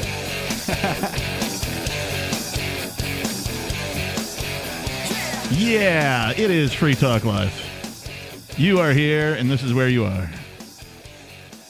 855-450-3733 is our telephone number. That's 855-450-FREE, like freedom. In the studio tonight, it's myself, the captain. It's Ian. And we we're just getting into this article from the left coast in the Seattle, Washington area. Now, this isn't the first time something like this has happened, but I'm curious to see the results because states, individually, in the United States anyway, have been attempting to force apps like Uber and Lyft to become taxi services, essentially. Where they're trying to force them to pay them hourly, guarantee some sort of wage as if they were employees instead of independent contractors. Now, this seems weird to me because it is the rules of the state, in fact, that create the scenario for there to be independent contractors and for an app like Uber or Lyft to exist within that framework. And so for them to do something contracting would work without the state's existence, but the state determines the difference between a so-called contractor and an employee. Correct. And so within the framework of the state, this is allowed to be, but for some reason, the state doesn't want it. No, well, we don't understand your business model. We want your business to work more like these other businesses that we've had for decades over here. We understand them. They want more control. We know how to regulate them. And ultimately, the Uber and Lyft and the ride-sharing and so-called gig economy business model has managed, up until this point, for the most part, to have successfully avoided a lot of the government regulations and a lot of the government mandates on things like the cab business. Yeah. Technology out-invents the state because it moves sure faster. It doesn't have – it's not restricted. But they're catching up. They see, and again, it comes back to what we were talking about earlier. You got money moving around, like with John McAfee, who, by the way, apparently showing up in. He was. Oh yeah, we should mention that, right? Somebody posted a photo to his wife. Yeah, of he and his wife saying, "Nope, he's with me." So this is after many news reports saying McAfee's been arrested in Spain and is facing extradition to the United States for tax evasion. Yeah, now, I mean, it's easy to sort of, fake this kind of thing if you wanted to. Sure, but that photo could have been taken any time. It certainly is a picture of McAfee. His wife appears to be wearing a leopard print mask. The timestamp is 3:03 p.m., 05 October 20. Yeah, so she was responding to somebody on Twitter asking about John, and he's with me. So that suggests that either the reports of him being arrested are false or they let him out. That they actually put him out on bail in Spain, which would be great news because he should hit the road. Hit the road, Jack. Or John, I guess. Yeah. Isn't Jack short for John? So, that's not short. Isn't that's that, not well, no, but it's still a nickname, right? Doesn't I don't John know. become Jack somehow? I've never heard that one. Maybe it does. That's a weird, but there's some weird ones out there, right? I think that's one of the weird Chuck ones. out of Charles. Right, I never understood that one. I know how you get Charlie out of Charles. That makes sense, but I don't know how you get Chuck. I mean, Jim out of James is also a weird one, and Dick out of Richard is really where'd that come from? Yeah, I get Rick out of Richard more than I do Dick out of Richard. Yeah. So they don't like it when money moves around in business without them getting a cut of it. And they certainly don't like it when they aren't in control. And these businesses are not cab companies by the traditional definition of cab not companies. At all. They don't own their own cabs. They don't. Well, I know like cab drivers typically lease their vehicles or are on some sort of a payment plan with the company. Yeah. So, some cab companies make them eventually purchase the vehicle or something along those lines. But it's a very interesting business model that cab companies even have. But yes, they are far more centralized and not controlled by an app. Now, my answer for taxi companies when Uber first came about and has become all the rage as far as transportation is concerned, particularly in populated cities, is compete. Mm-hmm. You don't like it, compete, because there were all these taxi lobbies and taxi unions that were lobbying their folks in the government they've been paying for a long time. Those taxi cab companies and the unions or whatever, they've been paying their dues to the government for a very long time, for decades. Yeah. These taxi medallions in New York City went over $1 million at one point, and since Uber and Lyft have come out, the price of those medallions on the sort of secondary market or whatever has just tumbled dramatically. Your taxi companies compete. I mean, I can't tell you how crappy taxi service was before Uber and Lyft. Yeah, Uber and Lyft have actually improved taxi service. They have by quite a margin, more so than any government regulation has ever attempted to do. Absolutely. Of course they have. I mean, this is just the same old story. Is the more competition there is, the better the products and services there are out there on the market. And if Uber and Lyft were more consistent about their sort of attitude on these things, then they should absolutely walk out of Seattle and say, well, bye-bye. Yep. Oh, okay, you want us to do all these things to change our business model? Well, that's not our business. We're gone. And then all those drivers and every passenger that was used to taking Uber and Lyft, now they're back to cabs. Right. And they are going to be pissed. Yep. Or taking the buses. They don't have a subway system in Seattle. It'd be horrible if they did. They're not going to be happy because the first time you get into one of these ride-sharing services, at least in my experience, it's positive. You get a driver that's usually pretty friendly, although now with the masks, it's gone insane. Yeah. But prior to the mask thing, it was like, wow, it's a nice car. It's a friendly driver. I've always had a good experience in these ride shares. Oh, I was really I knew Uber was light here, Uber and Lyft both, when getting to Keene. Light in Keene? Light as far as the number of drivers and that kind of thing. In Seattle, any time of day or night, doesn't matter. You could summon the ride and it would be there minutes. I think 6 the longest is a long wait. Yeah, I think I was like, boy, it's been 7 minutes. Right. I wonder where the Uber, and then there it is. Oh, there it is, right here. But I get out here to Keene. And the first time I tried to Uber, because I didn't have a car for the first several months I was here, I tried to Uber just to go get some groceries, and there was nobody on. Yeah. And I had to wait till later in the afternoon, because I tried to go on a Sunday morning or something, figuring, I'll go with the seniors or whatever, get some groceries, right? No, I had to wait until well after noon for somebody to pop. Apparently, Uber drivers are, night owls. There's probably more money there. They're not the earliest of birds. Maybe it's the party scene. They get paid better. I don't know. Yeah. And it's just a small town. From doing Uber at least frequently, I learned that most of them only sort of moonlight around the Keene area. They like to get closer to the big city to make their money and sort of work their way back as their day dwindles. So interesting. Yeah. Or sometimes they'll get a fare out of the city that'll take them back up this way, and they'll just sort of hang around waiting to see if they can make some money locally before heading back towards the populated areas. One of the nice things about being a driver on a gig share or ride-sharing service is that if you've got something else to do, if you're an entrepreneur or something like that, then you could just sit at home and do the thing that you do, whatever normal thing earns you money.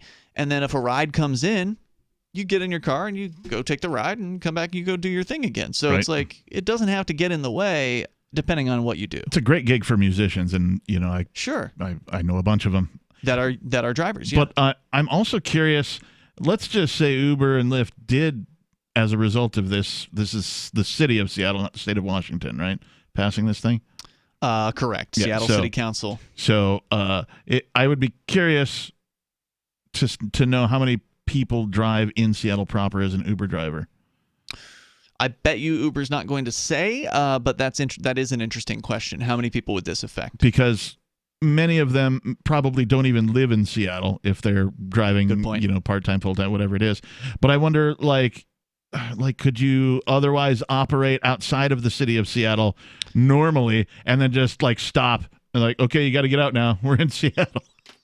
Well, actually, when Uber decided and Lyft pulled out of Austin, Texas, they continued to serve the surrounding communities. Right. So Round Rock and all the other little suburbs or whatever that are around Austin but aren't technically Austin. Right. You could if you lived in Round Rock, you could get picked up and taken into Austin. Right. But you couldn't get picked up from Austin and taken to Round Rock. Oh, I see. You can get dropped off but not picked up. Right. Interesting. Yeah. Well, we'll hear more about that. 855-450-FREE. That's 855-450-3733. And we'll get to your calls and your thoughts as well. Free Talk Live. Silver has always been nature's very own antibiotic, and only one system allows you to generate an endless supply of natural silver solutions. SilverLungs.com. You'll find no wild claims or pseudoscience, just a lifetime of nano-sized pure silver solutions. The Silver Lungs generator allows you to make your own, so stop paying for silver solutions. The unique lung delivery system targets respiratory infections where other silver solutions simply cannot reach. See the Silver Lungs generator and lung delivery system at SilverLungs.com. That's SilverLungs.com. Fifth Season Financial is a licensed lender, not available in all states. Visit fifthseasonfinancial.com for details. Are you or a loved one suffering financial hardship as a result of an advanced stage illness like cancer, Alzheimer's, or ALS? Are the financial side effects of your medical fight reducing your quality of life and causing stress and worry? Did you know that you could be eligible for a special loan to access funds locked up in your life insurance policy? Text the word LIVE to 411-411 now. Fifth Season may be able to help you address your financial needs through our Funds for Living program. This simple-to-use program helps you access value that is locked up in your life insurance policy by lending you money against the face amount of your policy. This loan is not like other loans where you need to make monthly payments, and it only gets repaid out of the proceeds of the life insurance policy. Visit fifthseasonfinancial.com/radio and get approved quickly. If you need financial help, have an advanced stage illness, and a life insurance policy, text LIVE to 411-411. Text the word LIVE to 411-411. What if you could cut your heating bills this winter with your existing wood-burning fireplace and not spend thousands doing it? You can with Great Wall of Fire fireplace grates. Our U.S. patented made-in-America Wall of Fire grates increase fireplace efficiency, eliminate fireplace smoke problems, and come with a 30-day money-back guarantee. See our grates in action and get free shipping from walloffire.com or call 800-274-7364. Fireplace heat without fireplace smoke. walloffire.com. Join liberty-minded voluntarists, anarchists, and libertarians from June 28th through July 4th for ForkFest 2021 at Rogers Campground in the beautiful White Mountains of New Hampshire. ForkFest happens the week after the Porcupine Freedom Festival, and ForkFest is decentralized, which means no one is in charge. That also means there's no ticket cost. Just reserve your camping, RV site, or motel room with Rogers Campground for June 28th through July 4th. Where better to celebrate Independence Day than around other freedom-loving activists in the Shire? You can relax and enjoy the camaraderie of like-minded people, or you can create whatever experience or event you'd like others to have. If you're planning an event for ForkFest, be sure to let others know in advance. You can connect with fellow ForkFesters via the unofficial Telegram chat or the ForkFest forum. Links to those are on the unofficial website, forkfest.party. Mark your calendar for June 28th through July 4th, 2021. We'll see you at forkfest.party. There are lots of ways to listen to Free Talk Live. Our podcast has been around since podcasts began, and now the FTL feed is loaded with content besides our full show archives. Did you know that we make it easy for you to customize your podcast subscriptions? We have different feeds, one that includes only our full shows, one with just the Daily Digest, and our main feed that includes everything. You decide what you listen to. It's quick and easy to customize your feeds at feeds.freetalklive.com. That's feeds.freetalklive.com. Are you a cryptocurrency advocate? The Crypto Tip is the ideal outreach tool to help new people discover cryptocurrency. It's a printable business card-sized tip that you can give to service providers, preferably in addition to a good cash tip. When the server scans the QR code, it'll bring up an explanation of cryptocurrency, how to install a wallet, and allow them to claim the tip. If they don't claim the crypto, you get your tip refunded to you after a time period you specify. Plus, if they do claim the tip, you get an email alert. Create as many tips as you want at cryptotip.org. That's cryptotip.org. Some of our live shows are streamed in HD on Twitch. Please follow and share at twitch.lrn.fm. That's twitch.lrn.fm.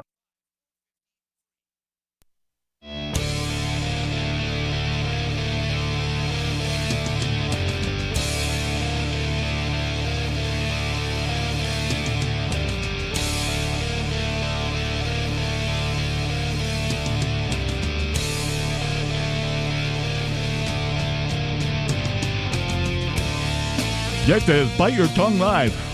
Ooh, Bite Your Tongue Live. I just bit my tongue. Ow. Yeah, it kind of hurt. Yeah, that's all right. Let me just do a little something here. Do you need me to take over? No, it's fine. 855. You're not bleeding, are you? I don't think so. We'll find out in a minute. Keep your eye on the camera if you want to see some potential blood tonight. 855-450-3733. 855-450-3733. 855-450-FREE if you want to call. Before we go on, I want to take a moment to thank Scott, who is tonight's amplifier. Thanks, dude. If he is a gold level amplifier, that means he gives $10 a month. $10. He's a generous dude. Awesome. And the AMP program, if you don't know what it is, you can find out more over at amp.freetalklive.com. It is a program whereby you can contribute to getting this program you're listening to onto more radio stations than we are currently on. We're somewhere around 190, I think, still. And we could be on 200. We could be on 250. It's all up to you. That money is used exclusively to get us on more radio stations, so it's not like it's fueling my alcohol habit or anything like that. That's amp. You've got that covered. I've got that covered, yeah. It's amp.freetalklive.com. Besides, I would never ask the show to pay for my alcohol. Excellent. And I will never ask you what's in that container, as long as you don't get too S-faced. Really, it's water. Seriously, I fill it up with. I have a gravity filter at home, and I fill it up with water all the time. And you've never had a problem on the air. So I try to drink at least one of these full a day, just plan. of water. Yeah. I sometimes get through 2 on a good day. So I'm a huge fan of drinking water. Yeah. Big fan. Hydration goes a long way. It really does. So anyway, thank you, Scott, for your contributions to the show and for helping us make it go. We appreciate you. Let's go to some of your calls and your thoughts. We've got somebody in New Hampshire. Ooh, somebody. You're on Free Talk Live. It looks like they're spelled moron. Oh, no. I think I know who this might be. Moron going once? It's moron. Yep. I was right. Wittier than anything that's ever come out of your mouth. He's a liar. He actually was right. It was moron. Yeah. It's true. Yeah. That was James, neither witty nor kind. Also not in New Hampshire. Also not in New Hampshire. And since he's a liar, pants on fire, I've dropped his call. Bye-bye. Let's go to Hank in Texas. He wants to talk about... What do you want to talk about, Hank? You're on Free Talk Live. Yeah, I'd like to talk about Mike Judge. All right. Now, Bobby. Yeah. Was that a Hank Hill impression? A little bit, Sounded kind of like one. Go ahead, Hank. Yeah, my name is Hank Hill. I sell propane and propane accessories. Now, I'd like to say that Mike Judge is a blessing to all his creations, and I 100% support anything that comes out in the future. Nice. Yeah, me too. I loved his live action stuff and his animated stuff. So like he really has done no wrong. Yeah, King of the Hill. King of the Hill was great too. I love that one. Just gotta keep those boys out of my fucking set. Oh, come on, dude, man. Really? Lame. He went from being an okay impression to just trying to put our radio stations in jeopardy. It's too bad. Well, all right, let's go ahead and go to David in New Mexico. You're on Free Talk Live, David. I heard that. That's a better impression. Are you threatening me? Are you threatening me? You're like on the radio or something, dude. Radio sucks, man. Sucks. You're on radio, you suck. You're like Free Talk Live or something. It's Free Talk Live, not live. You suck. All right, that's enough. Yeah. Okay. All right. So. Did you have something you actually wanted to talk about, or were you just doing Beavis impressions?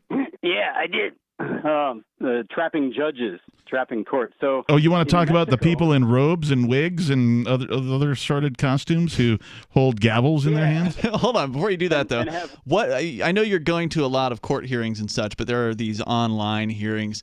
What would happen if you, actually affected a Beavis impression throughout the entire court hearing? You probably wouldn't make it that far. You'd probably get threatened with contempt the first try. Excuse me, Judge, are you trying to say that I'm not allowed in this court with my Tourette's syndrome? Yeah, well then she'd probably write an order for a medical examination by a claim. I object, Your Honor. We all need TP for our bungholes. Yeah. I forgot about that one. That's a good one. You're threatening me. Yeah. So I was actually just reading those notices of hearings. I got 4 hearings in the next 4 weeks with 4 different judges, all for the same University of New Mexico radio station incident parade. So it's rather amusing. Sounds exhausting. But yeah, it rather is actually. But it's amusing and exhausting at the same time. Amusing in a sick, funny way. Now you're facing how much time in prison because you called a college radio station when they told you not to? 3 years, man. Wow. So. Oh, jeez. But yeah, can I serve my prison sentence on Zoom? Oh. Everything's on Zoom these days. I mean, can I just? I'm curious if they're allowing public into his trials, his hearings. Yeah, I don't know. I'd asked David. He had sent me an email about some appearance and never got back to me with the link. Well, I did, and I didn't. The hearings in question, the immediate ones, were rescheduled for later, so it wasn't of a concern. But yes, all of these upcoming hearings can be attended, and I intend to share. Well, I did share once on your radio station how to find the call-in phone numbers, because it's on the Metro Court website. You look it up by judge and the week that the hearing is appearing, and there's a phone number and a password, and the public is legally allowed to attend. So imagine that. But not in person. On the well, nobody is in person. Not even the lawyers are in person. The only people in the courthouse are the judge and their staff, and not their entire staff's probably not even there. But yeah, so yeah, you can attend them, and I'm going to share them one by one as they come up over the next 4 weeks. Anybody who wants to dial up the number and enter the password can listen to the shenanigans. Oh, it's only a phone number. You can't actually watch a video feed. Yeah, it's a what is it? A Google Meets by telephonic appearance. By meet.google. But yeah, I was going to share that, and everybody is encouraged to. So they're not requiring video of you then. No, just want you on the phone. So, how do they prove it's you? Good question. Maybe we can use that one to try to escape justice. Do you know anybody who does a dead-on impersonation of you? Beavis does. He does me pretty good. Well, the computers are getting pretty good at deep faking audio and video, and so I mean, how long before they're calling somebody who's not actually there? Wasn't me, Your Honor. Right, prove that it was me. Right. Thanks for the call tonight, David. Appreciate it. Good luck with your trials, indeed, tribulations. Speaking of that, back to the story, the trials and tribulations of Uber and Lyft in Seattle. They are criticizing the move, of course. A 9-0 vote by the city council mandating that drivers get at least $16.39 an hour. Not one person opposed. No, not one. I mean, it is Seattle, but I know, but still. Seattle's law will require drivers be paid at least 56 cents per minute and $1.33 per mile driven while transporting passengers. Lyft criticized the move, saying it will eliminate thousands of jobs. Quote, the city's plan is deeply flawed and will actually destroy jobs for thousands of people, as many as 4,000 drivers on Lyft alone, and drive rideshare companies out of Seattle. Okay, so they are suggesting that they may leave. Uber said in a letter that it was disappointed that Seattle had chosen the same damaging policy as New York. Quote, we may have to make changes in Seattle because of this new law, but the real harm here will not be to Uber. It's the drivers who cannot work and the community members unable to complete essential travel that stand to lose because of the ordinance. Ride-hailing companies have resisted efforts to classify their employees or their drivers as employees because it could make doing business more expensive for the companies. Oh, it will make it more expensive. There's no could about it. If they have to structure as a, that type of a business, then not only is it going to affect the employees, it's going to affect them and force them to spend way more money than they have to in order to be a business. Seattle did commission 2 well-known economists to determine how much drivers actually make. They claimed that they came up with $9.73 an hour, while the ride-hailing companies' researchers put their number at $23.25. But either way, the government should stay out of it and let the market decide. Yeah, they have no business being in it, that's for certain. Well, we are just about out of time. Thanks, everybody. This has been Free Talk Live. Visit freetalklive.com, check out the archives, and join us again tomorrow. Peace. Remember when you first heard about Bitcoin? How long did it take you to realize this little project would soon change the world?